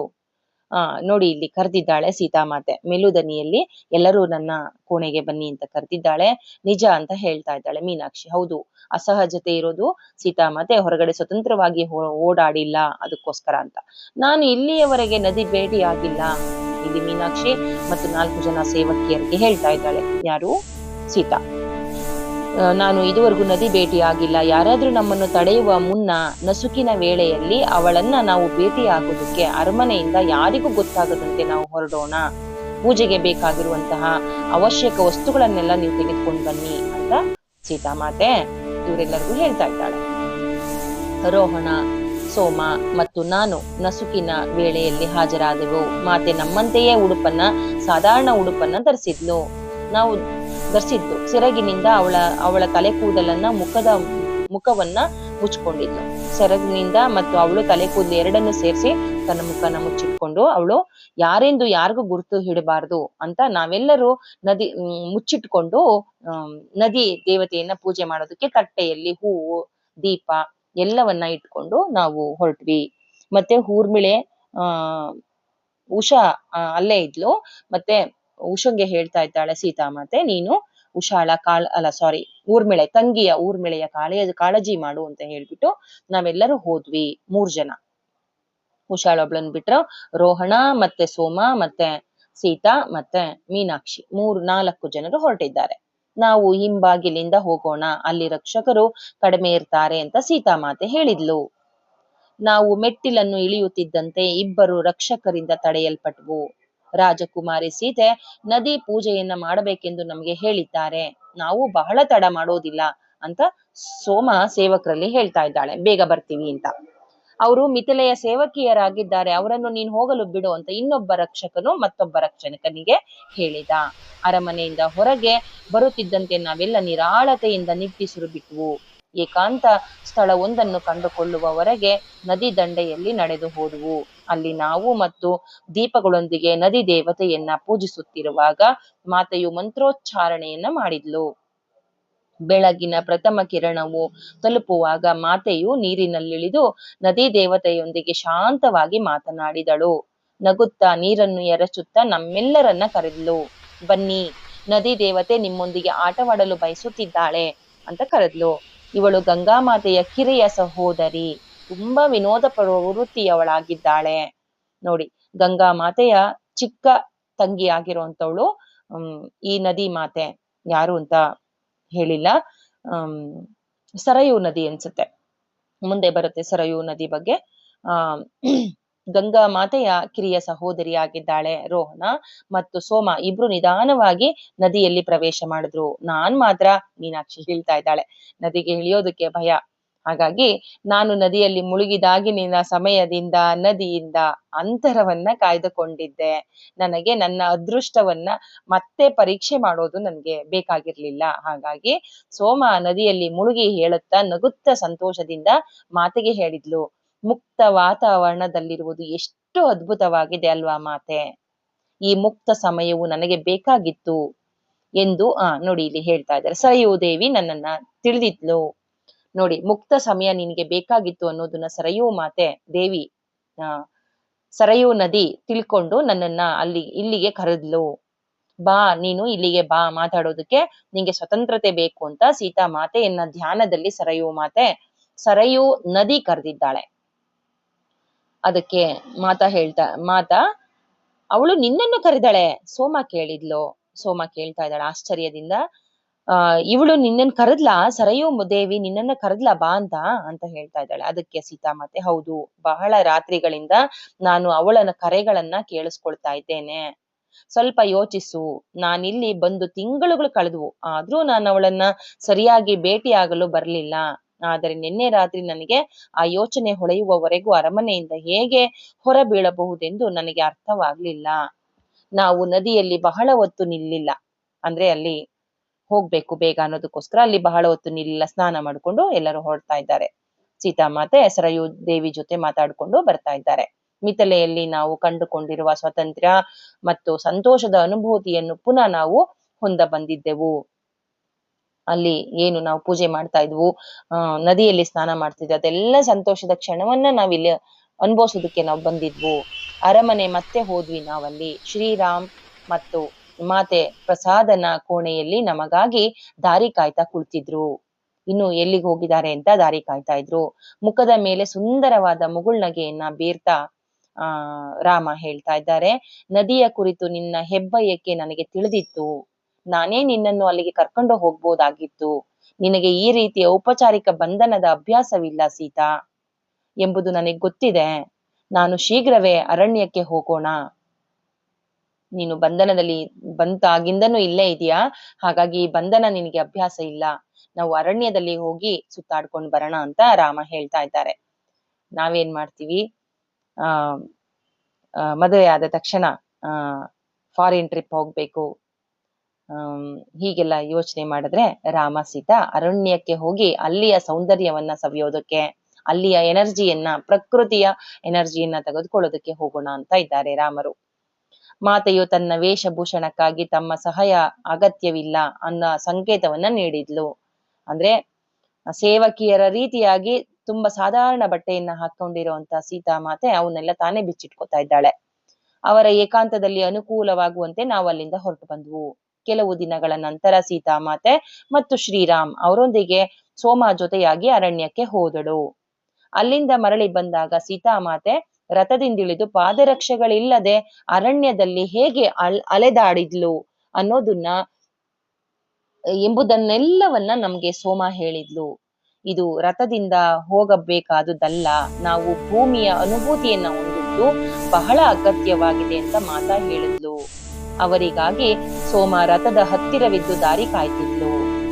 ನೋಡಿ, ಸೀತಾ ಮಾತಾ ಪಾದರಕ್ಷೆಗಳನ್ನ ಅಲ್ಲೇ ಬಿಟ್ಟು ಭೂಮಿಗೆ ತನ್ನ ಪಾದಗಳನ್ನ ಸ್ಪರ್ಶಿಸ್ತಾ ಅರಣ್ಯದಲ್ಲೆಲ್ಲ ನಡೆದಾಡಿದ್ಲು ಅನ್ನೋದನ್ನ ಸೀತಾ ಮಾತಾ ಮೀನಾಕ್ಷಿ ಹೇಳಿದ್ದಾಳೆ. ಅಲ್ಲ, ಸೋಮ ಮೀನಾಕ್ಷಿಗೆ ಸೋಮ ಹೇಳಿದ್ದಾಳೆ. ಸೀತಾಮಾತ ಅರಣ್ಯದಲ್ಲೆಲ್ಲ ಚಪ್ಪಲಿಗಳನ್ನ ಹಾಕಳದೆ ನಡೆದ್ಲು ಅನ್ನೋದ್ ರೀತಿಯಾಗಿ. ಬಹಳ ಸಮಯದವರೆಗೆ ಅವರು ಅರಣ್ಯದಲ್ಲಿ ಹೋದ್ರು. ಮಾತೆಯು ಎಲ್ಲ ವೃಕ್ಷಗಳನ್ನ, ಜೀವ ಜಂತುಗಳೊಂದಿಗೆ ತನ್ನನ್ನು ಪರಿಚಯ ಮಾಡ್ಕೊಂಡಿದ್ದಿರ್ಬೇಕು ಎಂದು ನನಗೆ ಖಚಿತವಾಯ್ತು. ಸೀತಾ ಮಾತೆಯ ಬಗ್ಗೆ ಇವಳು ಅನ್ಕೋತಾ ಇದ್ದಾಳೆ, ಅವರೆಲ್ಲರಿಗೂ ಈಗ ಹೊಸದಾಗಿ ಬಂದಿದ್ದಾಳಲ್ವಾ ಮಾತೆ, ಹಾಗಾಗಿ ಎಲ್ಲರನ್ನ ಪರಿಚಯ ಮಾಡ್ಕೊಂಡಿದ್ದಾಳೆ ಅಂತ. ಆದರೆ ಅವರು ಅರಣ್ಯದಿಂದ ಹೊರ ಬಂದಾಗ ಮಾತಾ ನಿಶಬ್ದಳಾಗಿದ್ದಳು. ಸೋಮ ಹೇಳ್ತಾ ಇದ್ದಾಳೆ ಇಲ್ಲಿ, ಮಾತಾ ತುಂಬಾ ಸೈಲೆಂಟ್ ಆಗಿದ್ಲು ಅಂತ. ಮಾನವನ ಅತಿಕ್ರಮಣದ ಗುರುತುಗಳಿರುವುದನ್ನ ನಂತರ ಮಾತೆ ನನಗೆ ಹೇಳಿದ್ಲು. ಮಾನವ ಹಾಗೂ ಇತರ ಜೀವಿಗಳು ಹೆಚ್ಚುತ್ತಿರುವ ಅಗತ್ಯಗಳ ನಡುವೆ ಸಮತೋಲನ ಕಂಡುಕೊಳ್ಳಲೇಬೇಕು ಅಂತ ಅವಳು ಹೇಳಿದ್ಲು. ಈ ರೀತಿಯ ಸಮತೋಲನ ಇಲ್ಲದಿದ್ರೆ ನೈಸರ್ಗಿಕವಾಗಿ ಇರುವಂತಹ ಸಾಮರಸ್ಯ ನಷ್ಟವಾಗುತ್ತದೆ. ಅವಳು ಹೇಳುವುದು ಸರಿಯಾಗೇ ಇದೆ. ಮನಸ್ಸಿನಲ್ಲಿಯೇ ನಾನು ಅಂದ್ಕೊಂಡೆ, ಯಾರೋ ಸೋಮ ಅನ್ಕೋತಾ ಇದ್ದಾಳೆ. ಮಿಥಿಲೆಯಲ್ಲಿ ಈ ರೀತಿಯ ಸಮತೋಲನವನ್ನ ಸ್ವಯಂ ಮಾತೆಯೇ ಉಂಟು ಮಾಡಿದ್ಲು. ಅಂದ್ರೆ ಮರ ಎಲ್ಲ ಕಡಿಯಕ್ ಬಿಡ್ತಾ ಇರ್ಲಿಲ್ಲ, ಮರಗಳನ್ನ ಬೆಳೆಸೋದು ಮತ್ತೆ ಪ್ರಕೃತಿಯನ್ನ ಕಾಪಾಡೋದು ನಮ್ಮ ಕರ್ತವ್ಯ ಅನ್ಕೊಂಡಿದ್ಲು ಮಾತೆ. ಆದ್ರೆ ಈ ಅಯೋಧ್ಯೆಯಲ್ಲಿ ಮಿಥಿಲೆಯಲ್ಲಿಲ್ಲದ ಹಾಗೆ ಮಾತನಾಡುವ ಅಧಿಕಾರವನ್ನ ಅವಳು ಹೊಂದಿರ್ಲಿಲ್ಲ. ಹಾಗಾಗಿ ನಾವು ಪರಸ್ಪರ ಮುಖ ನೋಡ್ಕೊಂಡ್ವು. ಸೋಮ ಸಂಕೇತಿಸುತ್ತಿರುವುದನ್ನ ಪರಿಪೂರ್ಣವಾಗಿ ನಾನು ಅರ್ಥ ಮಾಡ್ಕೊಂಡೆ. ಅವಳು ಹೇಳ್ತಾ ಇದ್ಲು, ಇಲ್ಲಿಯ ಮಾತೆಗೆ ಸರ್ವ ಸ್ವತಂತ್ರವಿದ್ದಿದ್ರೆ ಇಲ್ಲೂ ಕೂಡ ಅದನ್ನೇ ತರ್ತಾ ಇದ್ಲು ಅನ್ನೋದನ್ನ ಮಾತಾಡ್ತಾ ಇದ್ದಾಗ ಮೀನಾಕ್ಷಿ ಅದನ್ನೆಲ್ಲ ಕೇಳ್ಕೊತಾ ಇದ್ದಾಳೆ. ಮಿಥಿಲೆಯಲ್ಲಿ ಜನಕ ಬಾಬಾ ಅವರ ನಂತರ ಸೀತಾಮಾತೆಯ ಧ್ವನಿಯು ಪ್ರಮುಖ ಮತ್ತು ಪ್ರಭಾವಿಯಾಗಿತ್ತು. ಅವಳ ಜ್ಞಾನವು ಎಲ್ಲ ಗೌರವಿಸ್ತಾ ಇದ್ರು ಜ್ಞಾನವನ್ನ. ಆದರೆ ಅಯೋಧ್ಯೆಯಲ್ಲಿ ಈ ಸಂಗತಿ ಬೇರೆಯಾಗಿತ್ತು ಮತ್ತು ಜೀವನ ಹೆಚ್ಚು ಜಟಿಲವಾಗಿತ್ತು. ಇಲ್ಲಿ ವಿಭಿನ್ನ ರೀತಿಯ ಅಭಿಪ್ರಾಯಗಳು ವ್ಯಕ್ತಗೊಳ್ಳುತ್ತಿದ್ದವು ಮತ್ತು ಪ್ರತಿಸ್ಪರ್ಧೆಯ ಅಧಿಕಾರ ಇಲ್ಲಿ ಕೇಂದ್ರವಾಗಿತ್ತು. ಇತರ ಜೀವಿಗಳ ಬೆಲೆ ತೆತ್ತು ಆರ್ಯ ಸಂಸ್ಕೃತಿಯ ಪ್ರಚಾರವು ಪ್ರಾಮುಖ್ಯತೆಯನ್ನ ಪಡೆದುಕೊಂಡಿತ್ತು. ಇನ್ನೂ ಬಹಳಷ್ಟಿದೆ ಎಂಬುದನ್ನು ನಮಗೆ ಮಿಥಿಲೆಯಿಂದ ಹೊರಡುವ ಮುಂಚೆಯೇ ರಾತ್ರಿಯಲ್ಲಿ ಮಾತೆ ನಮಗೆಲ್ಲವನ್ನು ಈ ಸಂಗತಿಯನ್ನ ಕುರಿತು ಹೇಳಿದ್ಲು. ನಮಗೆ ಭಯಾನಕವೆನಿಸಿದ ಘಟನೆಗಳನ್ನು ಆರ್ಯ ಸಂಸ್ಕೃತಿಯ ಪ್ರಚಾರದ ಮುಂಚೂಣಿಯಲ್ಲಿದ್ದಂತಹ ಋಷಿಗಳು ಅವುಗಳ ಪರಾತ್ಪರ ಕಾರಣಗಳನ್ನ ಅರಿತುಕೊಂಡು ಅವುಗಳನ್ನ ಸ್ವಾಗತಿಸುತ್ತಿದ್ದರು. ಋಷಿ ಮುನಿಗಳು ಕೂಡ ಅದೆಲ್ಲ ನಡೀತಾ ಇದ್ರು ಕೂಡ ಇದ್ದಾಗೆ ನಡೀಲಿ ಅಂತ ಎಲ್ಲ ಹೊಂದ್ಕೋತಾ ಇದ್ರು. ಅದಕ್ಕೆ ಸರಿ ಬಿಡಿ ಅನ್ನೋ ರೀತಿಯಾಗಿ ಮಾತೆ ಎಷ್ಟೊಂದು ಪ್ರಸನ್ನಳಾಗಿದ್ದಾಳೆ, ಇಷ್ಟೊಂದು ಸಂತೋಷದಿಂದ ಇರೋದನ್ನ ನಾನು ಎಂದು ನೋಡಿರ್ಲಿಲ್ವಲ್ಲ ಅಂತ ಮಾತಾಡ್ಕೋತಾ ಇದ್ದಾರೆ. ಅರಣ್ಯದಿಂದ ಮರಳಿ ಬಂದ ಕೆಲವು ವಾರಗಳ ನಂತರ ನಾನು ಸೋಮಾಳಲ್ಲಿ ಕೇಳಿದೆ. ಅರಣ್ಯದಿಂದ ಬಂದ್ಮೇಲೆ ಅವಳು ತುಂಬಾ ಸಂತೋಷವಾಗಿರುವಂತದ್ದನ್ನ ಮೀನಾಕ್ಷಿ ಕಂಡ್ಕೋತಾ ಇದ್ದಾಳೆ. ಒಂದು ದಿನ ಮುಂಜಾನೆ ನಾವೆಲ್ಲ ಮಾತೆಯ ವೇಷಭೂಷಣಕ್ಕೆ ಸಹಾಯ ಮಾಡಿ ಆಗ ತಾನೇ ಬಂದ್ವು. ಸೋಮಾಳ ಮುಖದ ಮೇಲೆ ಮುಗುಳ್ನಗೆಯ ಸುಳಿವು ಇರ್ಲಿಲ್ಲ. ಅವಳು ನಗ್ತಾ ಇರ್ಲಿಲ್ಲ, ಗಂಭೀರವಾಗಿದ್ಲು. ಯಾರು? ಸೋಮ. ಅವಳು ಅಷ್ಟೊಂದು ಗಂಭೀರವಾಗಿರೋದು ನಾನೆಂದು ನೋಡಿರ್ಲಿಲ್ಲ. ನಿನಗೇನ್ ಅನ್ನಿಸುತ್ತದೆ? ನಾನು ಅವಳನ್ನ ಕೇಳಿದೆ, ನಿನಗೇನ್ ಅನ್ನಿಸ್ತಾ ಇದೆ ಮಾತಾಳ ಬಗ್ಗೆ ಅಂತ. ಅವಳ ಮುಖ ಮೃದುವಾಯಿತು ಮತ್ತು ಅವಳು ತಲೆದೂಗ್ತಾ ಶಾಂತಳಾಗಿದ್ದುಕೊಂಡು ಪ್ರಕ್ಷುಬ್ಧಳಾಗಿರ್ತಾ ಇರೋದನ್ನ ನಾನು ಗಮನಿಸ್ದೆ. ಅವಳಿಗೆ ಎಲ್ಲ ಗೊತ್ತಾಗ್ತಾ ಇದೆ, ಅವಳ ಮುಖ ಮೃದುವಾಗಿದೆ ಅಂತ, ಆದ್ರೆ ಶಾಂತಳಾಗಿ ಎಲ್ಲವನ್ನ ಗಮನಿಸ್ತಾ ಇದ್ದಾಳೆ ಸೀತಾ ಅಂತ ನನ್ಗೆ ಅನ್ನಿಸ್ತಾ ಇದೆ ಅಂತ ಇಲ್ಲಿ ಸೋಮ ಹೇಳ್ತಾ ಇದ್ದಾಳೆ. ಯಾರಿಗೆ? ಮೀನಾಕ್ಷಿಗೆ. ಕೆಳಗಡೆ ನೋಡುತ್ತಾ ಉತ್ತರಿಸ್ತಾ ಇದ್ದಾಳೆ ಮೀನಾಕ್ಷಿ. ಮಾತೆಯು ಜಗತ್ತಿಗೆ ತೋರುತ್ತಿರುವ ಬಾಹ್ಯ ಅಭಿವ್ಯಕ್ತಿಗಳನ್ನು ಮಾತ್ರ ನೀನು ಗಮನಿಸ್ತಾ ಇದೀಯಾ. ಆ ಮೇಲ್ಮೈ ಮತ್ತು ಕೆಳಗೆ ಏನು ಜರುಗ್ತಾ ಇದೆ ಎಂಬುದನ್ನ ಕಾಣುತ್ತಿದ್ದೇನೆ. ಅಂದ್ರೆ ಹೊರಗಡೆ ಅವಳು ಬಾಹ್ಯವಾಗಿ ನಾನು ಪ್ರೀತಿಯಿಂದ ಇದ್ದೇನೆ ಅನ್ಕೋತಾ ಇದೀಯಾ, ಆದ್ರೆ ಒಳಗಡೆ ಅವಳಿಗೆ ಏನೇನು ನಡೀತಾ ಇದೆ ಅಂತ ಹೇಳ್ತಾ ಇದ್ದಾಳೆ. ನಿನ್ನ ಮಾತಿನ ಅರ್ಥವೇನು ಅಂತ ನಾನು ಎಚ್ಚರಿಕೆಯಿಂದ ಮೀನಾಕ್ಷಿ ಕೇಳ್ತಾ ಇದ್ದಾಳೆ ಸೋಮನ. ಅವಳ ಸಂತೋಷವು ಉಕ್ಕಿ ಹರಿಯುತ್ತಿದೆ, ಏಕೆಂದ್ರೆ ಅವಳು ಇಲ್ಲಿಂದ ನಿರ್ಗಮಿಸಿದಾಗ ಈ ಮುದ್ರೆಯನ್ನು ಬಿಟ್ಟು ಹೋಗಲು ಬಯಸುತ್ತಿದ್ದಾಳೆ. ಈ ಮನೆಯಲ್ಲಿ ತನ್ನ ಸ್ವಲ್ಪ ಸಂತೋಷವನ್ನ ಬಿಟ್ಟು ಹೋಗುವುದು ಅವಳಿಗೆ ಬೇಕಾಗಿದೆ. ಆ ಸಂತೋಷವನ್ನು ದುಃಖವನ್ನು ದಾಟಿ ಬರುತ್ತಿದೆ, ಆ ಸಂತೋಷವು ದುಃಖವನ್ನ ದಾಟಿ ಬರ್ತಾ ಇದೆ. ನಿರ್ಗಮನ, ದುಃಖ? ಸೋಮ, ಭೂಮಿ ಮೇಲೆ ನೀನು ಎಂತಹ ಮಾತನಾಡ್ತಾ ಇರುವೆ ನೋಡಿ. ನಿರ್ಗಮನ ಆಗತ್ತೆ. ಈಗಾಗ್ಲೇ ಸೋಮಾಳಿಗೆ ಗೊತ್ತಾಗಿದೆ, ಸೀತಾಮಾತೆ ಈ ರಾಜ್ಯವನ್ನ ಬಿಡ್ತಾಳೆ, ಅರಣ್ಯ ಹೋಗ್ತಾಳೆ ಅಂತ ಅನಿಸ್ಬಿಟ್ಟಿದೆ. ಹಾಗಾಗಿ ನಿರ್ಗಮನ, ದುಃಖ. ಸೋಮ, ಏನ್ ಹೇಳ್ತಾ ಇದೀಯಾ ನೀನು? ಯಾಕೆ ಈ ತರ ಮಾತಾಡ್ತಾ ಇದ್ಯಾ ಅಂತ ಕ್ವಶನ್ ಮಾಡ್ತಾ ಇದ್ದಾಳೆ ಮೀನಾಕ್ಷಿ. ಮಹಾರಾಣಿ ಕೈಕೇಯಿಯ ಮೇಲೆ ಕಹಿ ಭಾವನೆ ಆವರಿಸಿರುವುದನ್ನ ನೀನು ಗಮನಿಸಿಲ್ಲವೇ? ಅವಳ ಕಪ್ಪು ನೋಟವನ್ನ ನೀನು ನೋಡಿಲ್ಲವೇ? ಅವಳ ಮಾತು ಪರಿಣಾಮದಿಂದಾಗಿ ನಾನು ಮೂಕ ವಿಸ್ಮಿತಳಾಗಿ ನಾನು ಗೊಂದಲದಿಂದ ಸೋಮಾಳನ್ನ ಎವೆಯಿಕ್ಕದೆ ನೋಡ್ದೆ. ಪರವಾಗಿಲ್ಲ, ಸೋಮ ಹೇಳಿದ್ಲು, ನಮಗಿರುವ ಸಮಯವನ್ನು ನಾವು ಸಂತೋಷಿಸೋಣ. ಸೀತಾಮಾತೆ ಈಗ ನಿರ್ಗಮನ ಆಗ್ತಾ ಇದ್ದಾಳೆ ಅನ್ನೋ ದುಃಖ ಇದೆ ಸೋಮಂಗೆ. ಏನೇ ಆದ್ರೂ ನಾವು ಅದನ್ನ ಸಂತೋಷದಿಂದ ಸ್ವೀಕರಿಸೋಣ ಅಂತ ಮೀನಾಕ್ಷಿಗೆ ಹೇಳ್ಕೊತಾ ಇದ್ದಾಳೆ. ಸೋಮ, ನಿನಗೆ ಏನ್ ಗೊತ್ತಿದೆ? ನಿನಗೆ ಯಾರ್ ಹೇಳಿದ್ರು ಇದನ್ನೆಲ್ಲ ನನಗೆ ಅಂತ ಆಶ್ಚರ್ಯದಿಂದ ಮೀನಾಕ್ಷಿ ಧ್ವನಿಯನ್ನ ಅವಳ ಧ್ವನಿಯನ್ನ ನಂಬಲಾಗದಂತೆ ಕೇಳ್ತಾ ಇದ್ದಾಳೆ, ಕಠೋರವಾಗಿಯೂ ಕೇಳ್ತಾ ಇದ್ದಾಳೆ. ಮನೆಯ ಸೇವಕಿಯರೊಂದಿಗೆ ಹರಟೆಯಲ್ಲಿ ತೊಡಗಕೂಡದೆಂದು ಮಾತೆಯು ನಮಗೆ ಎಚ್ಚರಿಕೆ ನೀಡಿದ್ದಾಳೆ. ಸೋಮ ಈ ಸೂಚನೆಯನ್ನು ಎಲ್ಲರಿಗಿಂತ ಹೆಚ್ಚು ಲಕ್ಷ್ಯ ವಹಿಸಿದ್ಲು. ನಾವು ಒಬ್ರಿಗೊಬ್ರು ಕೂತು ಮಾತಾಡ್ತಾ ಇರ್ಲಿಲ್ಲ, ಒಟ್ಟೊಟ್ಟಿಗೆ ಮಾತಾಡ್ತಾ ಇರ್ಲಿಲ್ಲ ಅನ್ನೋದನ್ನ. ಸೋಮ ಅದಕ್ಕೆ ತುಂಬಾ ಸ್ವಲ್ಪ ಎಚ್ಚರದಿಂದ ಇರ್ತಿದ್ಲು. ಅವಳು ಎಷ್ಟು ಅಷ್ಟು ಜಾಸ್ತಿ ಮಾತಾಡ್ತಾ ಇರ್ಲಿಲ್ಲ, ಬೆರಿತಾ ಇರ್ಲಿಲ್ಲ ಸೋಮ. ಅವಳು ದುರುದ್ದೇಶ ಪೂರ್ವಕ ಮಾತುಕತೆ ಒಳಗಾಗಬಹುದೆಂದು ಅವರನ್ನ ಅವಾಯ್ಡ್ ಮಾಡ್ತಾ ಇದ್ಲು. ಬೇರೆಯವ್ರ ಜೊತೆ ಜಾಸ್ತಿ ಮಾತಾಡ್ತಾ ಇರ್ಲಿಲ್ಲ ಸೋಮ. ಅವಳು ದೂರದ ನೋಟ ಬೀರ್ತಾ ಇದ್ಲು, ಹೊರಗಡೆ ಎಲ್ಲೆಲ್ಲೋ ನೋಡ್ತಾ ಇದ್ಲು. ಸೋಮಳ ಕಣ್ಗಳಲ್ಲಿ ನಾನು ಮೊಟ್ಟ ಮೊದಲ ಬಾರಿಗೆ ಕಣ್ಣೀರನ್ನ ಕಂಡೆ. ಅಂದು ನನ್ನ ಆಲೋಚನೆ ಯಾವುದೋ ಒಂದು ಶಾಂತಗೊಳಿಸಲು ನನಗೆ ಸಾಧ್ಯ ಆಗ್ಲಿಲ್ಲ. ನನ್ನ ಆಲೋಚನೆನ ಸಂಜೆ ಹೊತ್ತು ನಾನು ಮತ್ತು ಸೋಮ ಮಾತೆಯ ಆಭರಣಗಳನ್ನ ಮತ್ತೆ ಪೋಷಾಕಗಳನ್ನ ತೆಗೆದಿರಿಸೋದಕ್ಕೆ ಹೋಗುವವರೆಗೂ ನಾವು ಶಾಂತವಾಗಿರ್ಲಿಲ್ಲ. ಮನಸ್ಸೇನೋ ಒಂದು ದುಗುಡವನ್ನ ಅನುಭವಿಸ್ತಾ ಇತ್ತು ಅಂತ. ಮಾತೆಯಲ್ಲಿ ಹರಿದು ಬಂದಂತಹ ಸಂತೋಷದಿಂದ ನನ್ನ ಮನಸ್ಸು ಸಮಾಧಾನಗೊಂಡಿತು. ಸೋಮ ಕೂಡ ನನ್ನ ಸಹಜ ಸ್ಥಿತಿಗೆ ಮರಳಿದಂತೆ ಕಂಡು ಬಂದಳು. ಯಾವಾಗ ಮಾತೆ ಸಂತೋಷವಾಗಿರೋದನ್ನ ಕಂಡಳೋ ಸೋಮ ಮತ್ತೆ ಮೀನಾಕ್ಷಿಯಲ್ಲಿದ್ದಂತ ಮಾನಸಿಕ ಕಳವಳ ಸ್ವಲ್ಪ ಸಮಾಧಾನಕ್ಕೆ ಬಂದಿದೆ.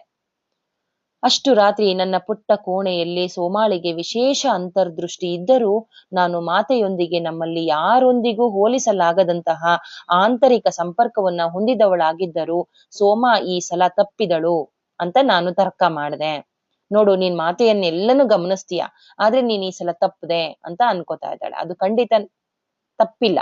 ಸೋಮ ಎಲ್ಲನ್ನ ಗಮನಿಸಿದ್ದಾಳೆ, ಆದ್ರೆ ಮಾತೆ ಅದನ್ನ ಮತ್ತೆ ಸಂತೋಷದಿಂದ ಸ್ವೀಕಾರ ಮಾಡಿರೋದ್ರಿಂದಾಗಿ ಏನು ತಪ್ಪಿದ್ದಾಳೆ ಅಂತ ಮೀನಾಕ್ಷಿ ಅನ್ಕೋತಾ ಇದ್ದಾಳೆ. ಮಾತೆ ಏನೇನ್ ನಡೆಯುತ್ತೆ, ಅವಳ ಮನ್ಸಲ್ಲಿ ಏನ್ ನಡೀತಾ ಇದೆ ಎಲ್ಲವನ್ನ ತಿಳ್ಕೊತಾ ಇದ್ಲು ಸೋಮ. ಅವಳಿಗೊಂದು ಅಂತರ್ದೃಷ್ಟಿ ಇತ್ತು. ಮಾತೆಯನ್ನ ಚಿಕ್ಕಂದಿನಿಂದನು, ಮಾತೆಗಿಂತ 2 ವರ್ಷ ದೊಡ್ಡವಳು ಸೋಮ, ಚಿಕ್ಕಂದಿನಿಂದಲೂ ಅವಳನ್ನ ನೋಡಿ ಅವಳ ದೊಡ್ಡವಳಾಗಿ ಒಂದು 12-13 ವರ್ಷದವಳಾದಾಗಿಂದನೂ ಸೋಮ ಅವಳ ಜೊತೆ ಇದ್ದು ಎಲ್ಲನ ಗಮನಿಸಿದ್ದಾಳೆ. ಮತ್ತೆ ಅವಳಿಗೊಂದು ಅಂತರ್ದೃಷ್ಟಿ ಇದೆ. ಹಾಗಾಗಿ ನೀನ್ ಅದನ್ನ ತಪ್ಪದೆ ಅಂತ ನಾನು ತರ್ಕ ಮಾಡಿದೆ ಅಂತ ಮೀನಾಕ್ಷಿ ಹೇಳ್ತಾ ಇದ್ದಾಳೆ. ಅಸ್ತಿತ್ವದಿಲ್ಲದ ಯಾವುದೋ ಒಂದನ್ನು ನೀನು ಕಲ್ಪಿಸ್ಕೊಂಡಿದೀಯಾ? ನಾನದನ್ನು ಮನಸ್ಸಿಂದ ಆಚೆ ಹಾಕಿದ್ದೇನೆ. ಅದಾದ ಕೆಲವು ದಿನಗಳಲ್ಲಿ ಅಯೋಧ್ಯೆ ರಾಜ್ಯ ಅನ್ನೋದು ತಲೆಕೆಳಕಾಯ್ತು. ನೋಡಿ, ನೀನು ತಪ್ಪಿದೀಯಾ, ಆದ್ರಿಂದ ನಾನು ಅದನ್ನ ಮನಸ್ಸಿಂದ ಹೊರಗೆ ಹಾಕ್ತಾ ಇದ್ದೀನಿ ಅಂತ ಮೀನಾಕ್ಷಿ ಸೋಮಂಗೆ ಹೇಳ್ತಾ ಇದ್ದಾಳೆ. ಆದ್ರೆ ಅದಾದ ಸ್ವಲ್ಪ ದಿನಗಳ ನಂತರ ಅಯೋಧ್ಯೆ ರಾಜ್ಯವೇ ತಲೆ ಕೆಳಕಾಗುತ್ತಿದೆ ಎಂಬುದು ಕೇಳಿದ್ವು. ಬಾಹ್ಯ ಶತ್ರುಗಳಿಂದಿಲ್ಲ, ಅದು ಆಂತರಿಕ ಶತ್ರುಗಳಿಂದನೇ ಅಯೋಧ್ಯೆ ರಾಜ್ಯ ತಳಕೆಳಕಾಗ್ತಾ ಇದೆ ಅನ್ನೋದನ್ನ ಕೇಳಿದ್ವಿ. ಕೆಲವು ದಿನಗಳ ಪ್ರಕ್ಷುಬ್ಧವಾಗಿದ್ವು. ಕೆಲವು ದಿನಗಳು ಮಹಾರಾಜರು ಅನಾರೋಗ್ಯಕ್ಕೆ ಒಳಗಾದ್ರು. ರಾಮನ ಅಪ್ಪ ದಶರಥ ಅನಾರೋಗ್ಯಕ್ಕೆ ಒಳಗಾಗ್ತಾ ಇದ್ದಾರೆ. ಅದು ಅವರ ಹೃದಯ ಆ ಅನಾರೋಗ್ಯಕ್ಕೆ ಒಳಗಾಗ್ತಾ ಇದೆ, ಅಂದ್ರೆ ಹಾರ್ಟ್ ಪ್ರಾಬ್ಲಮ್ ಇದೆ. ಔಷಧೀಯ ಸಸ್ಯಗಳಿಂದ ಮಾತೆ ಅವರನ್ನ ಸಾಧ್ಯವಾದಷ್ಟು ಸಹಾಯ ಮಾಡೋದಕ್ಕೆ ಪ್ರಯತ್ನ ಪಟ್ಲು. ಆದ್ರೆ ಅವರ ಶಕ್ತಿ ಮರಳಲೇ ಇಲ್ಲ. ಆಮೇಲೆ ತಕ್ಷಣವೇ ರಾಮ ಅವರಿಗೆ ಪಟ್ಟಾಭಿಷೇಕ ಮಾಡ್ಬೇಕು ಅಂತ ನಿರ್ಣಯ ಮಾಡಿದ್ರು. ಇದ್ದಕ್ಕಿದ್ದಂತೆ ಎಲ್ಲವೂ ಬದಲಾದಾಗ ಮುಹೂರ್ತದ ದಿನ ಮತ್ತು ಗಂಟೆ ಸಮೀಪವರ ತೊಡಗಿದ್ವು. ಅಂದ್ರೆ ಈಗ ರಾಜ್ಯವನ್ನ ಆಳೋದಕ್ಕೆ, ರಾಜ್ಯಭಾರ ಮಾಡೋದಕ್ಕೆ, ರಾಮನಿಗೆ ಪಟ್ಟಾಭಿಷೇಕವನ್ನ ಮಾಡೋದಕ್ಕೆ ದಶರಥ ಸಜ್ಜಾಗ್ತಾ ಇದ್ದಾರೆ. ಮಹಾರಾಣಿ ಕೈಕೇಯಿ ಮನಸ್ಸು ಕಟು ಯುಕ್ತಿಯ ಅವಳ ಸೇವಕಿಯ ತಿರುಚಲ್ಪಟ್ಟಿತು. ಅಂದ್ರೆ ಅವಳ ಮನಸ್ಸನ್ನ ಅವಳ ಸೇವಕಿ ಆಗಿರುವಂತ ಮಂಥರೆ ತಿರುಚಲ್ಪಟ್ಲು. ಈಗ ರಾಮನಿಗೆ ಪಟ್ಟಾಭಿಷೇಕವನ್ನ ಮಾಡ್ತಾ ಇದ್ದಾರೆ. ದಶರಥನಿಗೆ ಪಟ್ಟಾಭಿಷೇಕ ನಿನ್ನ ಮಗನಿಗೆ ಆಗ್ಲಿ ಅಂತ ಅವಳು ಕಿವಿ ಚುಚ್ಚೋ ಮಾತನ್ನ ಮಂಥರೆ ಹೇಳ್ಕೊಟ್ಟಿದ್ದಾಳೆ ಕೈಕೇಯಿಗೆ. ರಾಣಿಯಲ್ಲಿ ದೀರ್ಘ ಕಾಲದಿಂದ ಸುಪ್ತವಾಗಿದ್ದಂತಹ ಕೈಕೇಯಿಯಲ್ಲಿ ಅಸೂಯೆ ಮತ್ತು ಕೋಪಗಳು ಹೊರಹೊಮ್ಮಿದವು. ಹಲವಾರು ವರ್ಷಗಳ ಹಿಂದೆ ಕೈಕೇಯಿ ಯಾವುದೋ ಒಂದು ಯುದ್ಧದಲ್ಲಿ ಮಹಾರಾಜರಿಗೆ ಜೀವವನ್ನ ಉಳಿಸಿದ್ಲು. ಆಗ ಅವರು ಏನಾದ್ರೂ ಒಂದು ವರ ಕೇಳು ಅಂತ ವಿನಂತಿ ಮಾಡ್ಕೊಂಡಾಗ, ನಾನು ಕೆಲವು ದಿನಗಳ ನಂತರ ಕೇಳ್ತೀನಿ ಅಂತ ಭರವಸೆ ಹೇಳಿದ್ಲು. ಆಗ ಆಗ್ಲಿ, ನಾನು ಆ ಭರವಸೆನ ಈಡೇರಿಸ್ತೀನಿ ಅಂತ ಭಾಷೆ ಕೊಟ್ರು, ದಶರಥ ನೀಡಿದ್ರು.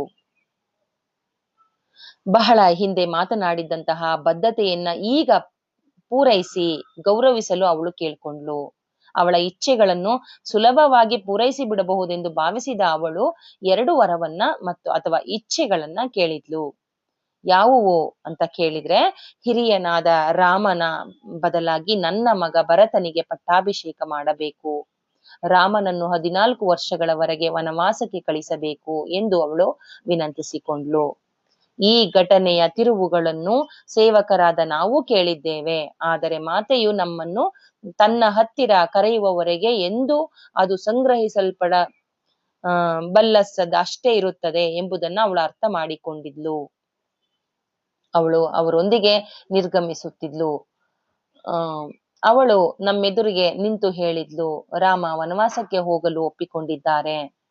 ನೋಡಿ ಇಲ್ಲಿ ಕೈಕೇಯಿಗೆ ದಶರಥ ಮಹಾರಾಜನ ಒಂದು ಯುದ್ಧದ ಸಮಯದಲ್ಲಿ ಕೈಕೇಯಿ ತನ್ನ ದಶರಥನ ಜೀವವನ್ನ ಉಳಿಸಿದ್ದಾಳೆ, ರಾಣಿ ಕೈಕೇಯಿ. ಅದಕ್ಕೋಸ್ಕರ ನಾನು ಅವತ್ತು ಭಾಷೆ ಕೊಟ್ಟ ಹಾಗೆ ನೀವು ಈ ದಿನ ಆ 2 ಭಾಷೆಗಳನ್ನ ನಾನು ಕೇಳ್ತಾ ಇದ್ದೀನಿ, ನನಗೆ ಅದನ್ನ ಪೂರೈಸ್ಕೊಡಿ ಅಂತ ಕೈಕೇಯಿ ಕೇಳ್ತಾ ಇದ್ದಾಳೆ. ಇಲ್ಲಿ ರಾಮನಿಗೆ ಪಟ್ಟಾಭಿಷೇಕದ ಬದಲು ನನ್ನ ಮಗ ಭರತನಿಗೆ ಪಟ್ಟಾಭಿಷೇಕ ಮಾಡಿ 14 ವರ್ಷಗಳ ಕಾಲ ಅವನನ್ನ ವನವಾಸಕ್ಕೆ ಕಳಿಸಿ ಅಂತ ಕೇಳ್ತಾ ಇದ್ದಾಳೆ ಕೈಕೇಯಿ. ಈ ಘಟನೆಯ ತಿರುವುಗಳನ್ನು ಸೇವಕಿಯರಾದ ನಾವು ಕೇಳಿಸ್ಕೊಂಡಿದ್ದೇವೆ. ಆದರೆ ಮಾತೆಯು ನಮ್ಮನ್ನು ನಮ್ಮ ಹತ್ತಿರ ಕರೆಯುವವರೆಗೆ ಅದು ನಿಮ್ಮ ಸಂಗ್ರಹದಲ್ಲಿಯೇ ಇರುತ್ತದೆ ಎಂಬುದನ್ನ ಅರ್ಥ ಮಾಡಿಕೊಂಡುವು. ಅಂದ್ರೆ ನಾವು ಹೇಳಲಿಲ್ಲ ಸೀತಾಮಾತೆಗೆ. ಅವಳು ಅವರೊಂದಿಗೆ ನಿರ್ಗಮಿಸುತ್ತಿದ್ದಳು ಮತ್ತು ಅವಳು ನಮ್ಮೆದುರಿಗೆ ನಿಂತು ಹೇಳಿದಳು, ರಾಮನು ವನವಾಸಕ್ಕೆ ಹೋಗಲು ಒಪ್ಪಿಕೊಂಡಿದ್ದಾರೆ, ಅಂದ್ರೆ ವನವಾಸಕ್ಕೆ ಹೋಗೋದಕ್ಕೆ ರೆಡಿಯಾಗಿ ನಿಂತಿದ್ದಾರೆ. ಹೀಗಾಗಿ ಇಲ್ಲಿ ಬೇರ್ಪಡುವ ಸಾಧ್ಯತೆ ಇಲ್ಲ, ನಾನು ಕೂಡ ಅವರೊಂದಿಗೆ ಹೋಗ್ತಾ ಇದ್ದೇನೆ. ಆಮೇಲೆ ಅವಳು ಮುಂದುವರಿಸಿ ತುಂಬಾ ಮೃದುವಾದ ಧ್ವನಿಯಲ್ಲಿ ಹೇಳಿದಳು, ರಾಮ ಇರುವಲ್ಲಿ ಸೀತೆ, ಸೀತೆ ಇರುವಲ್ಲಿ ರಾಮ. ಈ ಸಮಾಚಾರ ನಮ್ಮೊಳಗೆ ಇಳಿಯಲು ಅವಳು ಕಾಯುತ್ತಿದ್ದಳು. ಅಂದ್ರೆ ಈ ಸುದ್ದಿಯನ್ನ ಅವಳು ನಮ್ಗೆಲ್ಲರಿಗೂ ಹೇಳ್ತಾ ಇದ್ಲು. ಎಲ್ಲಿ ರಾಮ ಇರ್ತಾನೋ ಅಲ್ಲೇ ಸೀತೆ, ಎಲ್ಲಿ ಸೀತೆ ಇರ್ತಾಳೋ ಅಲ್ಲೇ ರಾಮ ಅನ್ನೋದನ್ನ ಇವ್ರಿಗೆ ಹೇಳ್ತಾ ಇದ್ದಾಳೆ. ನಾವೆಲ್ಲರೂ ಮೂಕರಾಗಿ ನಿಂತ್ಕೊಂಡ್ವಿ. ಅವಳು ಹೇಳುತ್ತಿರುವುದರ ಅರ್ಥ ಆಳವು ನಮ್ಗೆ ಸ್ಪಷ್ಟವಾಗಿಲ್ಲವಾದ್ರೂ ನಾವು ಯಾವುದೇ ಭಾವನೆಯನ್ನು ವ್ಯಕ್ತಪಡಿಸಿದ ಕುರಿತು ನಾವು ಖಚಿತ ಮಾಡ್ಕೊಳ್ಳಿಲ್ಲ. ಅವಳು ನಮ್ಮೆಡೆಗೆ ತೀಕ್ಷ್ಣವಾಗಿ ನೋಡುತ್ತಾ ಮುಂದುವರಿದು ಹೇಳಿದ್ಲು, ಯಾರೋ ಸೀತಾ, ರಾಜ್ಯದ ಮೇಲೆ ದೊಡ್ಡ ದುಃಖವು ಎರಗಲಿದೆ. ನಾವು ಇಲ್ಲಿಂದ ನಿರ್ಗಮಿಸ್ತಾ ಇದ್ದೇವೆ. ನಾವು ಅರಣ್ಯಕ್ಕೆ ಹೋಗ್ತಾ ಇದ್ದಾಗ ಒಂದು ದೊಡ್ಡ ದುಃಖ ಅನ್ನೋದು ಬರ್ತಾ ಇದೆ ಎಂಬುದನ್ನ ಅದೇ ನನಗೆ ಹೆದರಿಕೆ ಆಗ್ತಾ ಇದೆ ಅಂತ ಸೀತಾಮಾತೆ ಹೇಳ್ತಾ ಇದ್ದಾಳೆ. ಹೊರಗಿನ ಬೆದರಿಕೆಗಳಿಂದ ಘಾಸಿಗೊಳ್ಳಬಹುದು. ರಾಮ ಇಲ್ದೇ ಇದ್ದಾಗ ಅದರ ಲಾಭವನ್ನ ಪಡೆಯೋದಕ್ಕೆ ಈ ರಾಜ್ಯದ ಕೆಲವು ಜನ ಪ್ರಯತ್ನಿಸ್ತಾ ಇದ್ದಾರೆ. ನಾವು ಎಲ್ಲಿಯೇ ಇದ್ರೂ ಅವರು ಈ ರಾಜ್ಯವನ್ನ ರಕ್ಷಿಸ್ತಾರೆ ಎಂಬುದರಲ್ಲಿ ನನ್ಗೆ ಯಾವುದೇ ಸಂಶಯ ಇಲ್ಲ. ನೋಡಿ, ರಾಜ್ಯ ಭಾರವನ್ನ ವಹಿಸ್ಕೋಬೇಕಾಗಿರುವಂತ ರಾಮ ಇಲ್ಲಿಂದ ಹೊರಗೋದ್ರುನು ಕೂಡ ಇಲ್ಲ ಕೆಲವೊಂದು ರಾಜ್ಯಗಳು ಹವಣಿಸ್ತಾ ಇದ್ದಾವೆ. ಅದನ್ನ ರಾಮ ರಕ್ಷಿಸ್ತಾರೆ ಅನ್ನೋದು ನನ್ನ ನಂಬಿಕೆ ಇದೆ ಅನ್ನೋದನ್ನ ಸೀತಾಮಾತೆ ಹೇಳ್ತಾ ಇದ್ದಾಳೆ. ಆದರೂ ನಾನು ನನ್ನ ಭಾಗದ ಕರ್ತವ್ಯವನ್ನ ನಿರ್ವಹಿಸಬೇಕು. ನಮ್ಗೊಂದು ಕರ್ತವ್ಯ ಇದೆ, ಅದಕ್ಕೋಸ್ಕರ ನಾವು ಅರಣ್ಯಕ್ಕೆ ಹೋಗ್ತಾ ಇದ್ದೀವಿ ಅನ್ನೋದನ್ನ ಇಲ್ಲಿ ಹೇಳ್ತಾ ಇದ್ದಾಳೆ. ನಾನು ಇಲ್ಲಿಯೇ ಜವಾಬ್ದಾರಿಗಳನ್ನು ನಿರ್ವಹಿಸಲು ವಿಶೇಷವಾಗಿ ನಾನು ನಿಮ್ಮ 4 ಜನರ ಸಹಾಯವನ್ನ ಮಾಡ್ಬೇಕು ಅಂತ ಕೇಳ್ತಾ ಇದ್ದೇನೆ, ಮಾಡಿ ಅಂತ ಶಾಂತವಾಗಿ ಹೇಳ್ತಾ ಇದ್ದಾಳೆ. ನೀವಿಲ್ಲೇ ಇದ್ದು ಜವಾಬ್ದಾರಿಯನ್ನ ವಹಿಸ್ಕೋಬೇಕು ಅಂತ. ಹಾಗಾದರೆ ಮಾತೆ, ನೀವಿಲ್ಲದೆ ನಾವಿಲ್ಲಿ ಉಳಿಯಬೇಕೆ? ನಾನು ಪ್ರಶ್ನಾರ್ಥಕವಾಗಿ ಕೇಳ್ದೆ. ಮೀನಾಕ್ಷಿ ಕೇಳ್ತಾ ಇದ್ದಾಳೆ. ಮಿಥಿಲೆಗೆ ನಾವು ಮರಳಿ ಹೋಗಬಹುದೆಂದು ನಾನು ಊಹಿಸ್ಕೊಂಡಿದ್ದೆ ಅಂತ ಹೇಳಿದ್ಲು. ಅದಕ್ಕೆ ಅವಳು ತಲೆದೂಗಿದ್ಲು. ಊರ್ಮಿಳಾ ಇಲ್ಲಿಯೇ ಇರುತ್ತಾಳೆ ಮೀನಾಕ್ಷಿ, ನೀವು ಅವಳಿಗೆ ಕಾಳಜಿಯಿಂದ ಸಹಾಯ ಮಾಡಬೇಕು. ನಿಮಗೆ ಸಾಧ್ಯವಾದಷ್ಟು ಉತ್ತಮ ರೀತಿಯಿಂದ ನನ್ನ ಉಪಸ್ಥಿತಿಯನ್ನು ನೀವಿಲ್ಲಿ ನಿರ್ವಹಿಸಬೇಕು. ಅಂದ್ರೆ ನಾನು ಇಲ್ಲಿದ್ದೀನಿ ಅನ್ನೋದನ್ನ ನೀವು ಎಷ್ಟು ಸಾಧ್ಯವಾಗುತ್ತೋ ಅದೇ ರೀತಿ ನೀವು ಸಹಾಯ ಮಾಡ್ಬೇಕು, ಊರ್ಮಿಳಾಗೂ ಸಹಾಯ ಮಾಡ್ಬೇಕು ಅಂತ. ಮಾತೆ, ನೀನೆಷ್ಟು ಸಮಯದವರೆಗೆ ನನ್ನಿಂದ ದೂರ ಇರುವೆ? ಉಷಾ ನಡುಗುವ ಧ್ವನಿಯಲ್ಲಿ ಕೇಳುವ ಧೈರ್ಯ ಮಾಡಿದ್ಲು. ಮಾತೆಯು ತಕ್ಷಣವೇ ಉತ್ತರಿಸ್ಲಿಲ್ಲ. ನಮ್ಮಿಂದ ದೂರ ನೋಡುತ್ತಾ ನಂತರ ಪ್ರಶಾಂತ ಧ್ವನಿಯಲ್ಲಿ 14 ವರ್ಷಗಳು ಎಂದು ಉತ್ತರಿಸಿದಳು. ಮಾತೆ, 14 ವರ್ಷಗಳು? ನಾನು ನಿರಾಸೆಯಿಂದ ಉದ್ಗರಿಸಿದೆ. ನೀನಿಲ್ಲದೆ ಇಷ್ಟೊಂದು ದೀರ್ಘ ಸಮಯದವರೆಗೆ ನಾನು ಹೇಗೆ ಬದುಕ್ತೇನೆ ಅಂತ ಎಲ್ಲ ಹೇಳ್ತಾ ಇದ್ದಾರೆ. ಅದಕ್ಕೆ ಮೀನಾಕ್ಷಿ ಕಡೆ ತಿರುಗಿ, ಮೀನಾಕ್ಷಿ, ನೀನು ನಾನಿಲ್ಲದೆ ಇರುವುದಿಲ್ಲ ಅನ್ನೋದು ನನ್ಗೆ ಗೊತ್ತಿದೆ. ನೀನು ನನ್ನ ಭೌತಿಕ ಉಪಸ್ಥಿತಿಗಿಂತ ಅತೀವವಾಗಿ ನನ್ನನ್ನು ನೋಡಲು ಕಲಿತುಕೊಳ್ಳಬೇಕು. ನೋಡಿ, ನೀನು ನನ್ನನ್ನ ಎದುರುಗಡೆ ನೋಡಿ ನಾನು ಸೀತಾಮಾತೆ ಅಂತ ಕಂಡಿಡ್ಕೋಬೇಡ. ನಾನು ಇಲ್ಲೇ ಓಡಾಡ್ತಾ ಇರ್ತೀನಿ, ನನ್ನ ಶಕ್ತಿ ಇಲ್ಲಿ ಓಡಾಡ್ತಾ ಇರುತ್ತೆ, ನೀನ್ ಅದನ್ನ ಕಲ್ತ್ಕೊ, ನೋಡು, ಅದನ್ನ ಗಮನಿಸು ಅಂತ ಹೇಳ್ತಾ ಇದ್ದಾಳೆ. ನಾನು ನಿಮ್ಮೊಂದಿಗೆ ಇದ್ದಾಗ ನೀವು ನನಗೆ ಸೇವೆ ಸಲ್ಲಿಸುವುದು ತುಂಬಾ ಸರಳವಾಗಿರತ್ತೆ. ಆದರೆ ಈಗ ನೀವು ನನ್ನ ಭೌತಿಕ ಉಪಸ್ಥಿತಿಯನ್ನು ಇಲ್ಲಿ ಇರೋದಿಲ್ಲ, ಆದ್ರೆ ನೀವು ಅಲ್ಲೂ ಕೂಡ ನೀವು ಸೇವೆ ಸಲ್ಲಿಸೋದನ್ನ ಕಲ್ತ್ಕೊಳ್ಳಿ. ಭೌತಿಕವಾಗಿ ನಾನು ಇರೋದಿಲ್ಲ, ಆದ್ರೆ ನನ್ನ ಎನರ್ಜಿ ಈ ಅರಮನೆಯಲ್ಲಿ ಇರುತ್ತೆ ಅನ್ನೋದನ್ನ ಸೀತಾಮಾತೆ ಹೇಳ್ತಿದ್ದಾಳೆ. ನನಗೆ ಅರ್ಥ ಆಗೋದಿಲ್ಲ ಮಾತೆ ಅಂತ ನಾನು ನಡುಗುವ ಧ್ವನಿನಲ್ಲಿ ಕೇಳ್ದೆ. ನೀನು ಏನ್ ಹೇಳ್ತಾ ಇದೀಯ ನನ್ಗೆ ಗೊತ್ತಾಗ್ತಾ ಇಲ್ಲ. ನಿನ್ನ ಎದುರುಗಡೆ ನೋಡ್ದೆ ನಿನ್ನನ್ನ ಹೇಗೆ ನಾನು ಪ್ರೀತಿಸೋಕ್ ಸಾಧ್ಯ ಸೀತಾ ಅಂತ ಮಾತೆಯನ್ನ ಮೀನಾಕ್ಷಿ ಕೇಳ್ತಾ ನಡುಗ್ತಾ ಇದ್ದಾಳೆ. ಧ್ವನಿಯಲ್ಲೇ ನಡುಗ್ತಾ ಇದ್ದಾಳೆ. ನೀನೊಂದು ದಿನ ಅರ್ಥ ಮಾಡಿಕೊಳ್ಳುವೆ. ನೋಡಿ, ಮುಂದೊಂದು ದಿನ ನಾನು ಶಕ್ತಿಯಾಗಿ ಬಂದು ನಿನ್ನನ್ನ ನೋಡ್ತೀನಿ ಅನ್ನೋದನ್ನ ನೀನೊಂದಿನ ಅರ್ಥ ಮಾಡ್ಕೋತೀಯ ಮೀನಾಕ್ಷಿ ಅಂತ ಹೇಳ್ತಾ ಇದ್ದಾಳೆ. ಅವಳು ಉತ್ತರಿಸುವಾಗ ಒಂದು ಮಸುಕಾದ ಮುಗುಳ್ನಗೆ ಹರಡಿತು. ನೀನೊಂದು ದಿನ ಅರ್ಥ ಮಾಡಿಕೊಳ್ಳುವೆ ಅಂತ ಹೇಳಿದಾಗ ಮುಗುಳ್ನಗೆ ನಗ್ತಾ ಇದ್ದಾಳೆ ಸೀತಾ. ಮತ್ತೆ ನೀನು ಯಾವಾಗ ಹೊರಡುತ್ತೀರಿ ಅಂತ ಸೋಮ ಕೇಳ್ತಾ ಇದ್ದಾಳೆ. ಸ್ಥಿರ ದನಿಯಲ್ಲಿ ಕೇಳ್ತಾ ಇದ್ದಾಳೆ. ನಾಳೆ ಮುಂಜಾನೆ. ಹಾಗಾದರೆ ನಾನು ಹೋಗಿ ತಯಾರು ಮಾಡ್ಕೋಬೇಕು ಅಂತ ಹೊರಡೋದಕ್ಕೆ ತಯಾರಾದ್ಲು. ಆದರೆ ಮಾತೆ ತನ್ನ ಕೈಗಳಿಂದ ಸೋಮಾಳ ತೋಳುಗಳನ್ನ ಹಿಡ್ಕೊಂಡು ತಲೆ ಅಲ್ಲಾಡ್ಸಿದ್ಲು. ಸೋಮ, ಈ ಸಲ ನೀನು ನನ್ನೊಂದಿಗೆ ಜೊತೆಯಾಗಿ ಇರೋದಕ್ಕೆ ಸಾಧ್ಯವಿಲ್ಲ. ನೀನು ಅರಣ್ಯದಲ್ಲಿ ನನ್ನೊಂದಿಗೆ ಇರುವುದರಿಂದ ಹೆಚ್ಚಾಗಿ ನೀನು ಈ ಮನೆಯಲ್ಲಿ ನಿನ್ನ ಉಪಸ್ಥಿತಿ ನಿರ್ವಹಿಸೋ ಸಹಾಯ ಮಾಡ್ಬೇಕು. ನೀವೆಲ್ಲರೂ ಇಲ್ಲೇ ಇರುವುದು ನನಗೆ ಅಗತ್ಯವಿದೆ. ನನ್ನ ಉಪಸ್ಥಿತಿಯನ್ನು ನಿರ್ವಹಿಸುವ ಮೂಲಕ ಈ ಶೀಘ್ರದಲ್ಲಿಯೇ ಅವ್ಯವಸ್ಥೆಯನ್ನ, ಈ ಸ್ಥಿತಿಗೆ ಎಸೆಯಲ್ಪಟ್ಟಿರುವಂತಹ ಇಲ್ಲಿರುವಂತಹ ಎಲ್ಲ ಜನರ ಆತ್ಮಗಳನ್ನ ಉನ್ನತವಾಗಿ ಮಾಡೋದಕ್ಕೆ ಪ್ರಯತ್ನಿಸುವ ಮೂಲಕ ನೀವು ನನಗೆ ಇನ್ನೂ ಉತ್ತಮ ರೀತಿಯಿಂದ ಸೇವೆ ಸಲ್ಲಿಸಲು ಸಾಧ್ಯವಿದೆ. ಅಂದ್ರೆ ಇಲ್ಲಿಯ ಜನರನ್ನ ನೀವು ಬದಲು ಮಾಡ್ತೀರಾ ಸೇವೆ ಸಲ್ಲಿಸಿ ಅನ್ನೋದನ್ನ ಸೀತಾಮಾತೆ ಹೇಳ್ತಾ ಇದ್ದಾಳೆ. ಮಾತೆ, ಅದು ಇಷ್ಟೊಂದು ಬೇಗ ಜರುಗಬಹುದೇ? ನಾನು ದಿಗ್ಭ್ರಾಂತಳಾಗಿ ಕೇಳಿದೆ. ನನಗೆ ತಯಾರಾಗೋದಕ್ಕೆ ಸಮಯ ಇಲ್ಲ ಅಂದ್ರೆ ಇಲ್ಲಿ ಇವಳು ಹೇಳ್ತಾ ಇದ್ದಾಳೆ ಮೀನಾಕ್ಷಿ, ನಾನ್ ಹೆಂಗ್ ತಯಾರಾಗ್ಲಿ? ನೀನ್ ಇಷ್ಟು ಬೇಗ ಹೊರಟು ನಿಂತಿದೀಯಲ್ಲ ಸೀತಾಮಾತೆ ಅಂತ ಬೇಜಾರ್ ಮಾಡ್ಕೋತಾ ಇದ್ದಾಳೆ. ಅದ್ರಲ್ಲಿ ತಯಾರಾಗುವಂತದ್ದೇನಿಲ್ಲ ಮೀನಾಕ್ಷಿ. ಏನು ಮಾಡಬೇಕೆಂಬುದನ್ನ ನಾನೀಗ ನಿಮ್ಮೊಂದಿಗೆ ಹಂಚ್ಕೋತೇನೆ, ನನ್ನೊಂದಿಗೆ ಬನ್ನಿ ಅಂತ ಕರ್ಕೊಂಡು ಹೋಗ್ತಾ ಇದ್ದಾಳೆ. ನಮ್ಮನ್ನು ಒಂದು ಪುಟ್ಟ ಬೃಂದಾವನಕ್ಕೆ ಕರ್ಕೊಂಡೋದ್ಲು.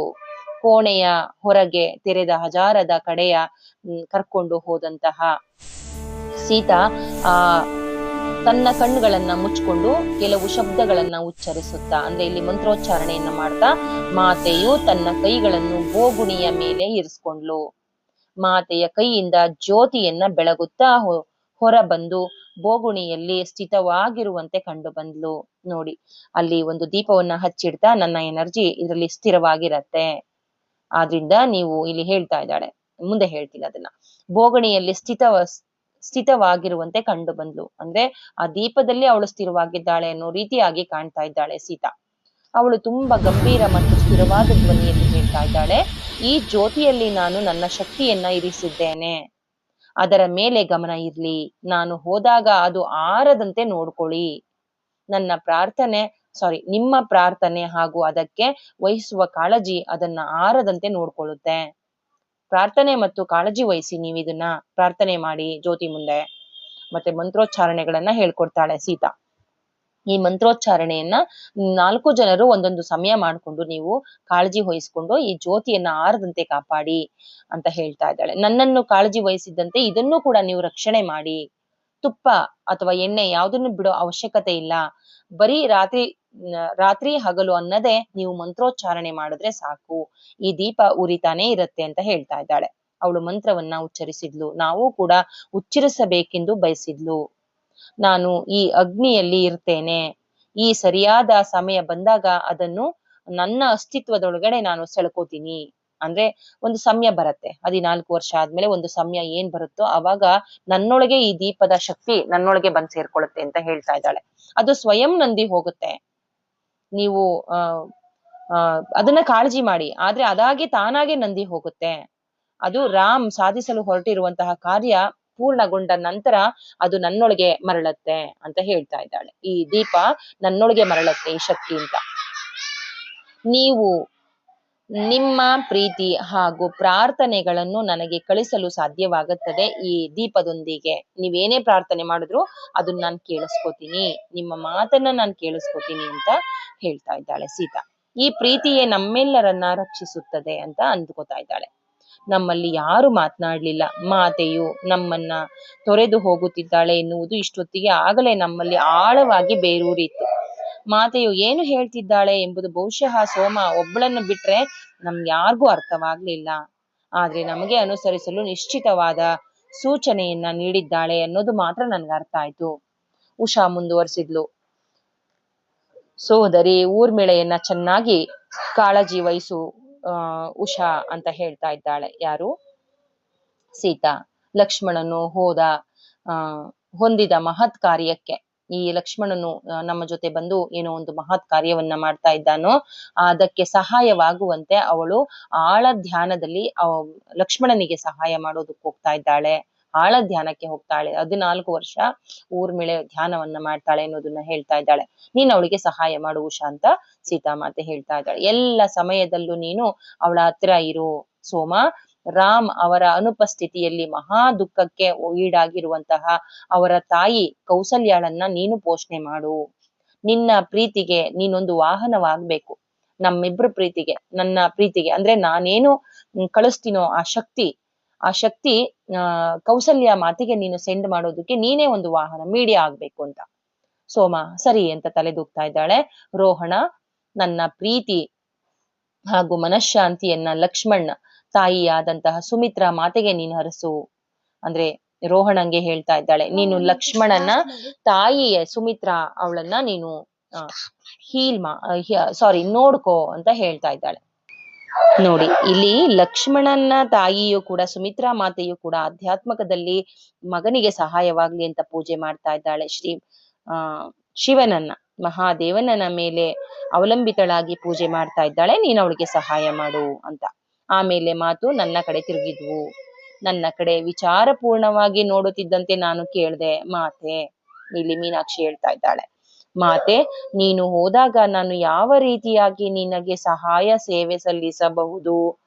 ನಾನು ಬಿರಿದ ಧ್ವನಿಯಲ್ಲಿ ಕೇಳ್ದೆ. ಅವಳು ನಿಧಾನವಾಗಿ ಉತ್ತರಿಸಿದ್ಲು, ಮೀನಾಕ್ಷಿ, ನೀನು ಕೈಕೇಯಿ ಮಾತೆಯ ಕಾಳಜಿ ವಹಿಸಬೇಕೆಂದು ನಾನು ಬಯಸುತ್ತೇನೆ. ನನ್ನ ಮುಖದ ಮೇಲೆ ಭಯಾನಕ ನೋಟ ಹರಿದಾಡ್ತು. ನೋಡಿ, ನಾನಾದ್ರೆ ಚಕಾರ ಎತ್ಲಿಲ್ಲ. ಹೇಳ್ತಾ ಇದ್ದಾಳೆ ನೋಡಿ ಇಲ್ಲಿ, ತನ್ನ ಮಗುವಾಗಿ ಬೆಳೆಸಿರುವಂತ, ತನ್ನ ಮಗಳೇ ಎಂಬಂತೆ ಸಾಕಿರುವಂತ ಮೀನಾಕ್ಷಿಗೆ ಕೈಕೇಯಿ ತನ್ನ ಮಗಳನ್ನ ಅರಣ್ಯವಾಸಕ್ಕೆ ಹೋಗುವಂತ ಕಳಿಸ್ತಾ ಇದ್ದಾಳೆ. ಅವಳನ್ನ ನೀನು ಪ್ರೀತಿಯಿಂದ ಕಾಳಜಿ ಮಾಡ್ಬೇಕು ಅಂತ ಹೇಳಿದಾಗ ಮೀನಾಕ್ಷಿಗೆ ಎಷ್ಟು ದೊಡ್ಡ ಆಘಾತವಾಗ್ಬೇಕು. ನನ್ನ ಮಗಳನ್ನ ದ್ವೇಷಿಸ್ತಾ ಇರುವಂತ ಕೈಕೇಯಿಯನ್ನ ನಾನು ಸೇವೆ ಮಾಡ್ಬೇಕಾ ಅನ್ನೋ ರೀತಿಯಾಗಿ ಅನ್ಕೋತಾ ಇದ್ದಾಳೆ. ಆದ್ರೆ ಮಾತೆ ಹೇಳ್ತಾ ಇದ್ದಾಳೆ ಅಂತ ನಾನು ಯಾವುದೇ ರೀತಿ ಚಕಾರ ಎತ್ತಲಿಲ್ಲ. ಅವಳಿಗೆ ಅತ್ಯಂತ ಕಾಳಜಿಯ ಅವಶ್ಯಕತೆ ಇದೆ ಮೀನಾಕ್ಷಿ, ಏಕೆಂದರೆ ನಾವೆಲ್ಲರೂ ಅವಳನ್ನ ತಿರಸ್ಕರಿಸಿ ಬಿಟ್ಟಿದ್ದಾರೆ. ಎಲ್ಲರೂ ಅವಳನ್ನ ತಿರಸ್ಕಾರ ಮಾಡಿದ್ದಾರೆ. ರಾಮನನ್ನ ಅರಣ್ಯಕ್ಕೆ ಹೋಗ್ಬೇಕು, ರಾಮನಿಗೆ ಪಟ್ಟಾಭಿಷೇಕ ಬೇಡ, ಮಗನಿಗೆ ಮಾಡ್ಬೇಕು ಅಂತ ಹೇಳಿದ್ದಾಳೆ ಅನ್ನೋದಕ್ಕೋಸ್ಕರ ಅವಳು ತನ್ನ ಪ್ರಜ್ಞೆಗೆ ಮರಳುವವರೆಗೂ, ಅವಳು ಎಲ್ಲ ಸ್ಥಿಮಿತಕ್ಕೆ, ಅವಳ ಮನಸ್ಸು ಸ್ಥಿಮಿತಕ್ಕೆ ಬರುವವರೆಗೂ ಕೂಡ ತನ್ನನ್ನು ತಾನು ಕ್ಷಮಿಸಿಕೊಳ್ಳೋದಿಲ್ಲ ಅವಳು. ರಾಮ್ ಅವಳನ್ನ ಬಹುವಾಗಿ ಪ್ರೀತಿಸ್ತಾರೆ, ಕೈಕೇಯಿಯನ್ನ ತುಂಬಾ ಪ್ರೀತಿಸ್ತಾರೆ ತಾಯಿ ಅನ್ನೋ ರೀತಿಯಾಗಿ. ಮತ್ತೆ ಅವಳ ಘನತೆ ಹಾಗೂ ಆತ್ಮಗೌರವವನ್ನ ಪುನರ್ ಸ್ಥಾಪಿಸಲು ಸಹಾಯ ಮಾಡಲು ಬಯಸ್ತಾ ಇದ್ದಾರೆ ರಾಮ. ಹಾಗಾಗಿ ನೀನು ಅವಳನ್ನ ಸೇವೆ ಮಾಡು ಅಂತ. ಮಾತೆ, ಅವಳು ಇಷ್ಟೆಲ್ಲವನ್ನ ಮಾಡಿದ ಮೇಲೆಯೂ ಅವಳು ಈ ಎಲ್ಲ ದುಃಖಗಳಿಗೆ ಮೂಲ ಕಾರಣವಾಗಿದ್ದಾಳೆ.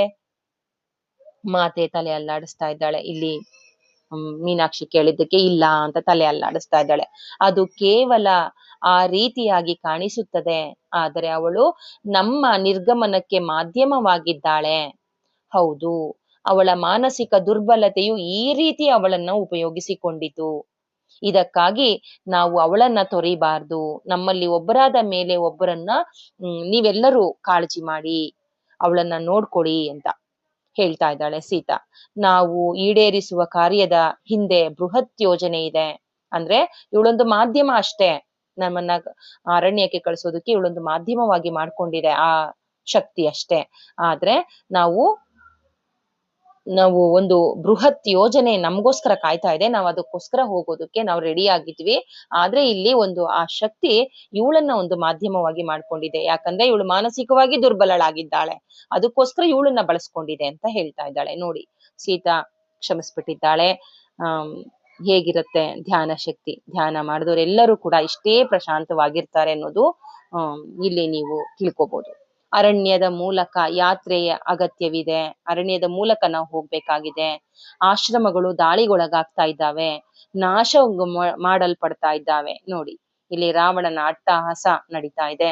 ಹಾಗಾಗಿ ಎಲ್ಲ ಆಶ್ರಮಗಳು ದಾಳಿ ಮಾಡ್ತಾ ಇದ್ದಾರೆ, ನಾಶವಾಗ್ತಾ ಇದ್ದಾರೆ. ಜೊತೆಗೆ ಕಲಿಕಾ ಕೇಂದ್ರಗಳು, ಗುರುಕುಲಗಳು, ಪವಿತ್ರ ವೇದ ಮಂತ್ರಗಳನ್ನ ಪಠಿಸುವ ಪೀಳಿಗೆ ಸುರಕ್ಷಿತವಾಗಿಲ್ಲ. ಎಲ್ಲೆಲ್ಲಿ ಮಂತ್ರೋಚ್ಚಾರಣೆ ಮಾಡ್ತಾರೋ, ಎಲ್ಲೆಲ್ಲಿ ಧಾರ್ಮಿಕ ವಿಧಿವಿಧಾನಗಳನ್ನ ಮಾಡ್ತಾರೋ ಅಲ್ಲೆಲ್ಲ ಅವನ ಅಟ್ಟಹಾಸ ನಡೀತಾ ಇದೆ ಅಂತ ಇಲ್ಲಿ ಹೇಳ್ತಾ ಇದ್ದಾಳೆ ಸೀತಾ. ಹೊಸ ನಾಗರಿಕತೆಯೊಂದು ಹುಟ್ಟಲು ಹಂಬಲಿಸ್ತಾ ಇದೆ. ಅಂದ್ರೆ ರಾವಣನ ನಾಗರಿಕತೆ ಹುಟ್ಟಲು ಹಂಬಲಿಸ್ತಾ ಇದೆ. ಅದರ ಜನನಕ್ಕೆ ಸಹಾಯ ಮಾಡಲು ನಾವೆಲ್ಲರೂ ನಮ್ಮ ಪಾಲಿನ ಕರ್ತವ್ಯಗಳನ್ನ ನಿರ್ವಹಿಸ್ಬೇಕು. ಅಂದ್ರೆ ಒಳ್ಳೆಯ ನಾಗರಿಕತೆ ಏನಿದೆ, ಅವನ ನಾಗರಿಕತೆ ತಪ್ಪಿಸ್ಬೇಕು. ರಾವಣನ ನಾಗರಿಕತೆಯನ್ನ ತಪ್ಪಿಸಿ ನಾವು ಒಂದು ಒಳ್ಳೆಯ ನಾಗರಿಕತೆಯನ್ನು ಹುಟ್ಟಾಕೋದಕ್ಕೆ ನಾವೆಲ್ಲರೂ ಸಹಾಯ ಮಾಡ್ಬೇಕು.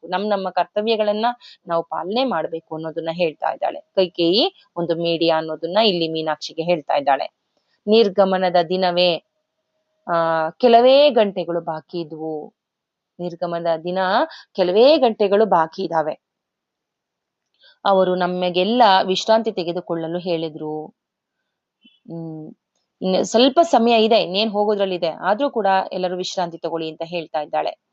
ಮತ್ತೆ ಆ ರಾತ್ರಿ ನನಗೆ ನಿದ್ರಿಸಲು ಸಾಧ್ಯವಾಗ್ಲಿಲ್ಲ, ವಿಶ್ರಾಂತಿ ಮಾಡಿ ಅಂತ ಕಳಿಸಿದ್ರು. ಬೆಳಗ್ಗೆ ಅವರು ಸೀತಾ ರಾಮರು ಹೊರಟಿದ್ದಾರೆ ಅಂತ. ಆದ್ರೆ ಇವಳಿಗೆ ಮೀನಾಕ್ಷಿಗೆ ನಿದ್ರೆ ಹತ್ತಿಲ್ಲ. ಮಾತೆಯು ನನಗೆ ಹೇಳಿದ ಮಾತುಗಳು ಪದೇ ಪದೇ ಕೇಳ್ತಾ ನಾನು ಹಾಸಿಗೆಯಲ್ಲಿ ಒರಗಿಕೊಂಡೆ. ಪ್ರತಿಯೊಂದು ದುರಾದೃಷ್ಟದ ಹಿಂದೆ ಗುಪ್ತ ಆಶೀರ್ವಾದವಿರುತ್ತದೆ. ಇದನ್ನು ಹುಡುಕುವ ಪ್ರಯತ್ನವನ್ನ ಮಾತ್ರ ಅವರೇ ಮಾಡ್ಕೋಬೇಕು. ನೋಡಿ, ನಾವು ಏನ್ ದುರಾದೃಷ್ಟ ಇದೆ, ಅಲ್ಲಿ ತೊಂದರೆ ಇದೆ ಅಂತ ನಾವೇನ್ ಅನ್ಕೋತೀವೋ ಅಲ್ಲಿ ಗುಪ್ತವಾದ ಆಶೀರ್ವಾದ ಅನ್ನೋದಿರತ್ತೆ ಅನ್ನೋದನ್ನ ಮಾತೆ ಹೇಳಿದ್ಲು. ಆ ಹುಡುಕುವ ಪ್ರಯತ್ನವನ್ನ ನಾವು ಮಾಡ್ಬೇಕು, ಯಾವ್ದದು ಆಶೀರ್ವಾದ ಅಂತ. ಎಂಬುದನ್ನ ಇಲ್ಲಿ ಮೀನಾಕ್ಷಿ ಅನ್ಕೋತಾ ಇದ್ದಾಳೆ.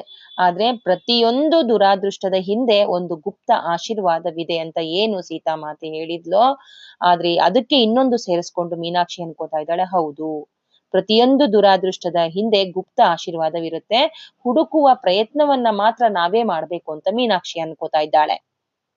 ಈ ಮೊದಲು ನನಗೆ ಮಿಥಿಲೆಯಲ್ಲಿ ಅವರು ಹೇಳಿದ್ರು, ಯಾರು? ಮೀನಾಕ್ಷಿ. ಅವಳು ಮೀನಾಕ್ಷಿಗೆ ತಾಯಿ ಸೀತಾ ಹೇಳಿದ್ದಾಳೆ, ವರ್ತನೆಯ ಮೂಲಕ ಮನುಷ್ಯ ಜೀವನವನ್ನ ಎದುರಿಸ್ತಾನೆ. ಅವನ ಏನ್ ವರ್ತನೆ ಮಾಡ್ತಾನೋ ಅದ್ರ ಮೂಲಕ ಅವನ ಜೀವನ ಇರುತ್ತೆ. ಅದು ದುರಾದೃಷ್ಟವನ್ನು ಆಶೀರ್ವಾದವನ್ನಾಗಿ ಪರಿವರ್ತಿಸಲು ಸಾಧ್ಯವಿರುತ್ತೆ ಎಂಬುದನ್ನ ಸೀತಾ ಹೇಳಿದ್ದಾಳೆ. ಅಂದ್ರೆ ಅವನ ವರ್ತನೆ ಹೇಗಿರುತ್ತೋ ಅದೇ ರೀತಿ ಅವನ ಜೀವನ ನಡೀತಾ ಇರುತ್ತೆ. ಆ ವರ್ತನೆಯನ್ನ ತೆಗೆದು ಹಾಕೋದಕ್ಕೆ, ಆಶೀರ್ವಾದವಾಗಿ ಪರಿವರ್ತನೆ ಮಾಡೋದಕ್ಕೆ ನಿರ್ಧಾರ ಮಾಡ್ಬೇಕು ವ್ಯಕ್ತಿ ಎನ್ನುವುದನ್ನ ಸೀತಾಮಾತೆ ಇಲ್ಲಿ ಹೇಳಿದ್ದಾಳೆ ಮೀನಾಕ್ಷಿಗೆ. ಆದರೆ ನನಗೆ ಬಂದು ಎರಗಿದ್ರಲ್ಲಿ ನಾನು ಯಾವುದೇ ಗುಪ್ತ ಆಶೀರ್ವಾದವನ್ನು ಕಂಡ್ಕೊಳ್ಳೋದಕ್ಕೆ ಸಾಧ್ಯವಿಲ್ಲ. ಈಗ ಸೀತಾಮಾತೆಯನ್ನ ಹೊರಗಡೆ ಕಳಿಸ್ಬೇಕು, ಅರಣ್ಯಕ್ಕೆ ಹೋಗ್ಬೇಕು ಅಂತ ಮಾತಾಗ್ಬಿಟ್ಟಿದೆ, ಹೊರಟು ನಿಂತಿದ್ದಾಳೆ. ಆದ್ರೆ ಈಗ ಬಂದಿರುವಂತ ಈ ದುರಾದೃಷ್ಟಕ್ಕೆ ನನಗೆ ಯಾವ ರೀತಿ ಆಶೀರ್ವಾದ ಸಿಗುತ್ತೆ ಅನ್ನೋದನ್ನ ನಾನು ಕಂಡ್ಕೊಳಕ್ ಆಗ್ಲಿಲ್ಲ ಅಂತ ಯಾರು? ಮೀನಾಕ್ಷಿ ಹೇಳ್ತಾ ಇದ್ದಾಳೆ. ಮಹಾರಾಜರು ಇಡೀ ರಾತ್ರಿ ಶ್ರೀರಾಮ ಅವರಿಗೆ ಅರಣ್ಯಕ್ಕೆ ಹೋಗೋದ್ ಬೇಡ ಅಂತ ಪ್ರಾರ್ಥನೆ ಮಾಡ್ಕೊಂಡ್ರು. ನಂತರ ಅವರು ಹಂಗಂತ ಇದ್ರು ಅನ್ನೋದನ್ನ ನಾನ್ ಕೇಳ್ಕೊಂಡೆ. ಇಡೀ ರಾಮ ನೀನ್ ಹೋಗ್ಬೇಡ, ಅರಣ್ಯಕ್ಕೆ ಹೋಗ್ಬೇಡ ಅಂತ ದಶರಥ ಮಹಾರಾಜ ಹೇಳ್ತಾನೆ ಇದ್ದಾರೆ. ಶ್ರೀರಾಮ ಅವರು ತಮ್ಮ ಧರ್ಮವನ್ನ ನಿರ್ವಹಿಸೋದನ್ನ ಬಿಟ್ಟು ಅನ್ಯ ಮಾರ್ಗಗಳಿಲ್ಲ ಅಂತ ಪದೇ ಪದೇ ಅಪ್ಪಂಗೆ ವಿವರಣೆ ಮಾಡ್ತಾ ಇದ್ರು. ನಂತರ ಮಹಾರಾಜ ರಾಮನೊಂದಿಗೆ ಹೊರಡದೇ ಇರೋದಕ್ಕೆ ಸೀತಾಮಾತೆನು ವಿನಂತಿ ಮಾಡ್ಕೊಂಡ್ರು. ಸೀತಾ, ರಾಮ ಹೋಗ್ಬೇಡ ಅಂತ ರಾತ್ರಿಡೀ ಕೇಳ್ಕೊತಾ ಇದ್ದಾರೆ ಮಗನನ್ನ. ಆದ್ರೆ ಇಲ್ಲ, ನಾನು ಕರ್ತವ್ಯ ಇದೆ, ಮತ್ತೆ ಅನ್ಯ ಮಾರ್ಗ ಇಲ್ಲ, ಧರ್ಮವನ್ನ ರಕ್ಷಣೆ ಮಾಡೋದಕ್ಕೆ ನಾನು ಅರಣ್ಯಕ್ಕೆ ಹೋಗ್ಲೇಬೇಕು ಅಂತ ರಾಮ ಪದೇ ಪದೇ ರಿಕ್ವೆಸ್ಟ್ ಮಾಡ್ಕೊತಾ ಇದ್ದಾರೆ ಅಪ್ಪಂಗೆ, ಹೋಗ್ಲೇಬೇಕು, ನೀವು ತಡಿಬೇಡಿ ಅಂತ. ಆದ್ರೆ ಸೀತಾಮಾತೆ ಹತ್ರ ಬಂದ್ಬಿಟ್ಟು, ಸೀತಾ, ರಾಮನ ಜೊತೆ ನೀನಾದ್ರೂ ಹೋಗ್ಬೇಡಮ್ಮ ಅಂತ ವಿನಂತಿ ಮಾಡ್ಕೊತಾ ಇದ್ದಾರೆ. ಜನಕ ಮಹಾರಾಜ, ಇಲ್ಲಿ ಕೌಸಲ್ಯ ಹೇಳ್ತಾ ಇದ್ದಾಳೆ, ಜನಕ ಮಹಾರಾಜ ಏನಂದುಕೊಳ್ತಾರೆ? ಮಗಳನ್ನ ವನವಾಸಕ್ಕೆ ಕಳಿಸಿದ್ರ ಸಂಗತಿಯನ್ನ ತಿಳಿದು ನಮ್ಗೆ ಏನಾದ್ರೂ ಅನ್ಕೋತಾರೆ, ಅವರು ನನ್ನ ಮಗಳು ವನವಾಸಕ್ಕೆ ಕಳಿಸ್ಬಿಟ್ರಲ್ಲ, ಮದುವೆ ಬಂದು ಅನ್ಕೋತಾರೆ ಅಂತ ಇಲ್ಲಿ ಮಹಾರಾಣಿ ಕೌಸಲ್ಯೆಯು ಕೂಡ ಹೇಳ್ತಾ ಇದ್ದಾಳೆ. ಅದಕ್ಕೆ ಸೀತಾಮಾತೆ ಹೇಳ್ತಿದ್ದಾಳೆ, ಈಗಾಗಲೇ ಅವರು ನಮಗೆ ಅನುಮತಿ ಕೇಳ್ದೆ ನಾನು ಹೋಗ್ಲಾ ಅಂತ, ಅವರ ಆಶೀರ್ವಾದವನ್ನ ಪಡ್ಕೊಂಡಿದ್ದೀನಿ ಅಂತ ಸೀತಾಮಾತೆ ಪ್ರತಿಕ್ರಿಯೆ ನೀಡ್ತಾ ಇದ್ದಾಳೆ. ಅದಕ್ಕೆ ಕೌಸಲ್ಯ ಹೇಳ್ತಾ ಇದ್ದಾಳೆ, ಅಪನಂಬಿಕೆಯಿಂದ ಮಹಾರಾಣಿ ಸೀತಾಮಾತೆಗೆ ಅವ್ರು ಬಂದಿದ್ರೆ ಅಂತ ಕೇಳ್ತಾ ಇದ್ದಾರೆ. ಸೀತಾಮಾತೆಯು ತಲೆಯನ್ನಲ್ಲಾಡಿಸಿ ನಂತರ ಉತ್ತರ ಕೊಡ್ತಾ ಇದ್ದಾಳೆ. ಅವರನ್ನ ಸಂಪರ್ಕ ಮಾಡೋದಕ್ಕೆ, ಅವ್ರ ಜೊತೆ ಮಾತಾಡೋದಕ್ಕೆ ಬಹುತೇಕ ಅವರು ಇಲ್ದಿದ್ರು ಕೂಡ ಅವ್ರ ಜೊತೆ ನಾನು ಮಾತಾಡ್ತೀನಿ. ಅವರ ಆಶೀರ್ವಾದವಿಲ್ಲದೆ ನಾನು ಇಂತಹ ಹೆಜ್ಜೆಗಳನ್ನ ಇರಿಸೋದಿಲ್ಲ. ಜನಕ ಬಾಬಾ ಅವರ ಆಶೀರ್ವದಿಸಿದ್ದಾರೆ ನನಗೆ. ಮಿಥಿಲೆ ಸೇವಕರಾದ ನಮಗೆ ಹೇಳಿರುವುದು, ಮಿಥಿಲೆ ಸೇವಕರಿಗೆ ನಾನು ಕೂಡ ಅದನ್ನೇ ಹೇಳಿದ್ದೀನಿ ಅಂತ ಇಲ್ಲಿ ಸೀತಾಮಾತೆ ಹೇಳ್ತಾ ಇದ್ದಾಳೆ. ಜನಕ ಬಾಬಾ ಅವರ ಪರ್ಮಿಷನ್ ತಗೊಂಡಿದ್ದೀನಿ, ನಾನು ಹೊರಡ್ತಾ ಇದ್ದೀನಿ, ನೀವೇನ್ ಹಾಗ ಅನ್ಕೋಬೇಡಿ ಅಂತ.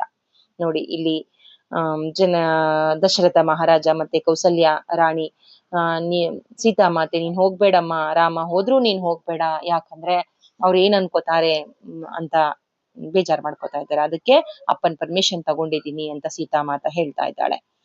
ಜನಕ ಬಾಬಾರೇ ಬಂದು ಸೀತಾಮಾತೆಗೆ ಪರ್ಮಿಷನ್ ಕೊಟ್ಮೇಲೆ ನಮ್ಮದೇನಿದೆ ಅಂತ ನಾವೆಲ್ಲ ಸೇವಕರು ಮುಖ ನೋಡ್ಕೊಂಡ್ವಿ, 4 ಜನರು ಮುಖ ನೋಡ್ಕೊಂಡು ನಾವು ಒಪ್ಕೊಂಡ್ವಿ ಅಂತ ಇಲ್ಲಿ ಮೀನಾಕ್ಷಿ ಹೇಳ್ತಾ ಇದ್ದಾಳೆ. ಬಹು ಬೇಗ ನಸುಕಿನ ವೇಳೆಯಾಯಿತು.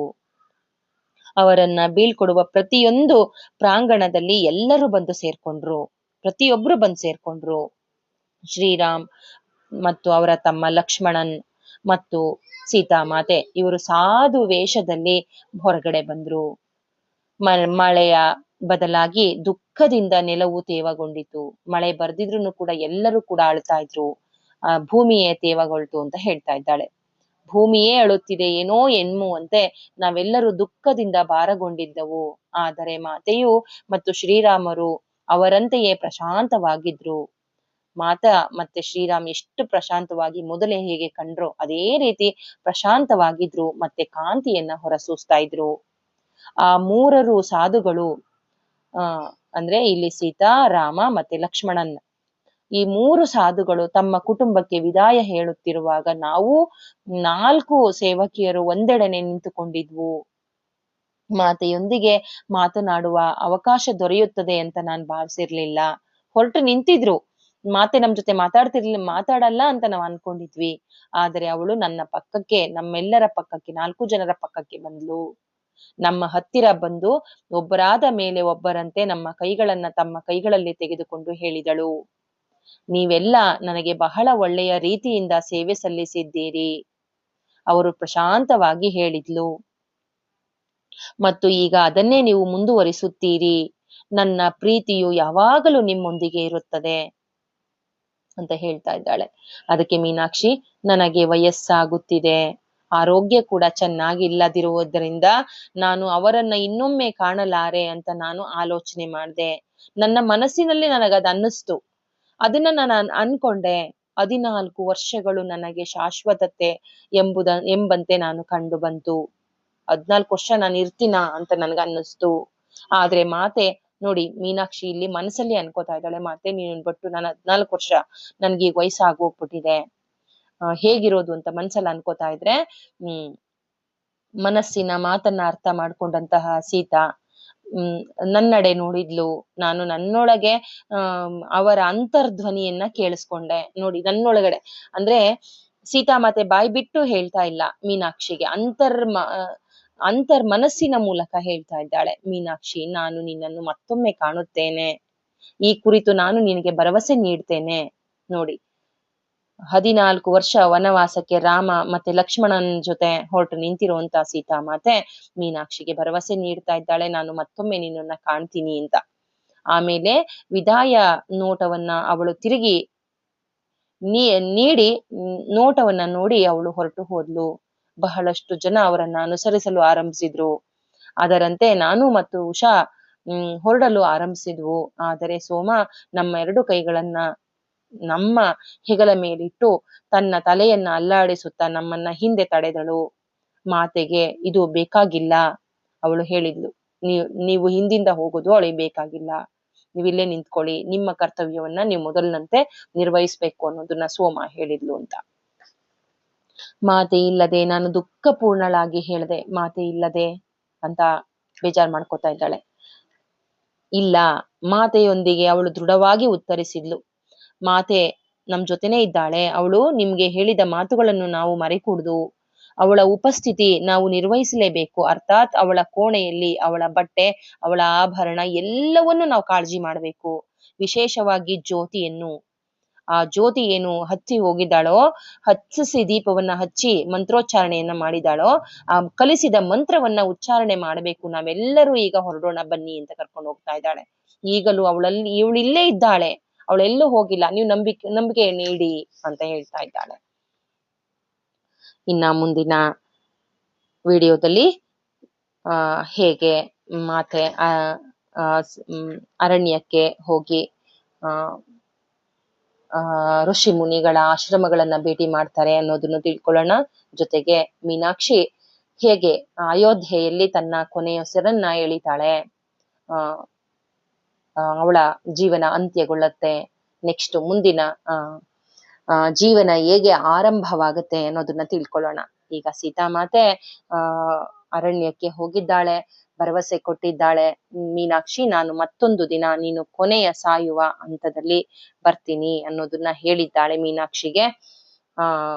ಹಾಗೆ ಬರ್ತಾಳೆ ಕೂಡ ಸೀತಾಮಾತೆ. ಬಂದು ಒಂದು ಎನರ್ಜಿ ಆಗಿ ಬಂದು ಅವಳ ಮೇಲೆ ಶಾಲು ಹೊದಿಸಿ ಅವಳನ್ನ ನಿನ್ನ ಚೆನ್ನಾಗಿರುವಂತಹ ಆಶೀರ್ವದಿಸಿ ಹೋಗೋದನ್ನು ನಾವು ಕಾಣ್ತೀವಿ ಮುಂದೆ. ಅಯೋಧ್ಯೆಯಲ್ಲಿ ಹೇಗೆ ಮರಣ ಹೊಂದಿದ್ಲು ಮೀನಾಕ್ಷಿ ಅನ್ನೋದ್ರಲ್ಲಿ. ಇನ್ನ ಮುಂದಿನ ವಿಡಿಯೋದಲ್ಲಿ ಇನ್ನುಳಿದಂತಹ ಎಲ್ಲವನ್ನ ತಿಳ್ಕೊಳ್ತಾ ಹೋಗೋಣ. ನಮಸ್ತೆ ಫ್ರೆಂಡ್ಸ್.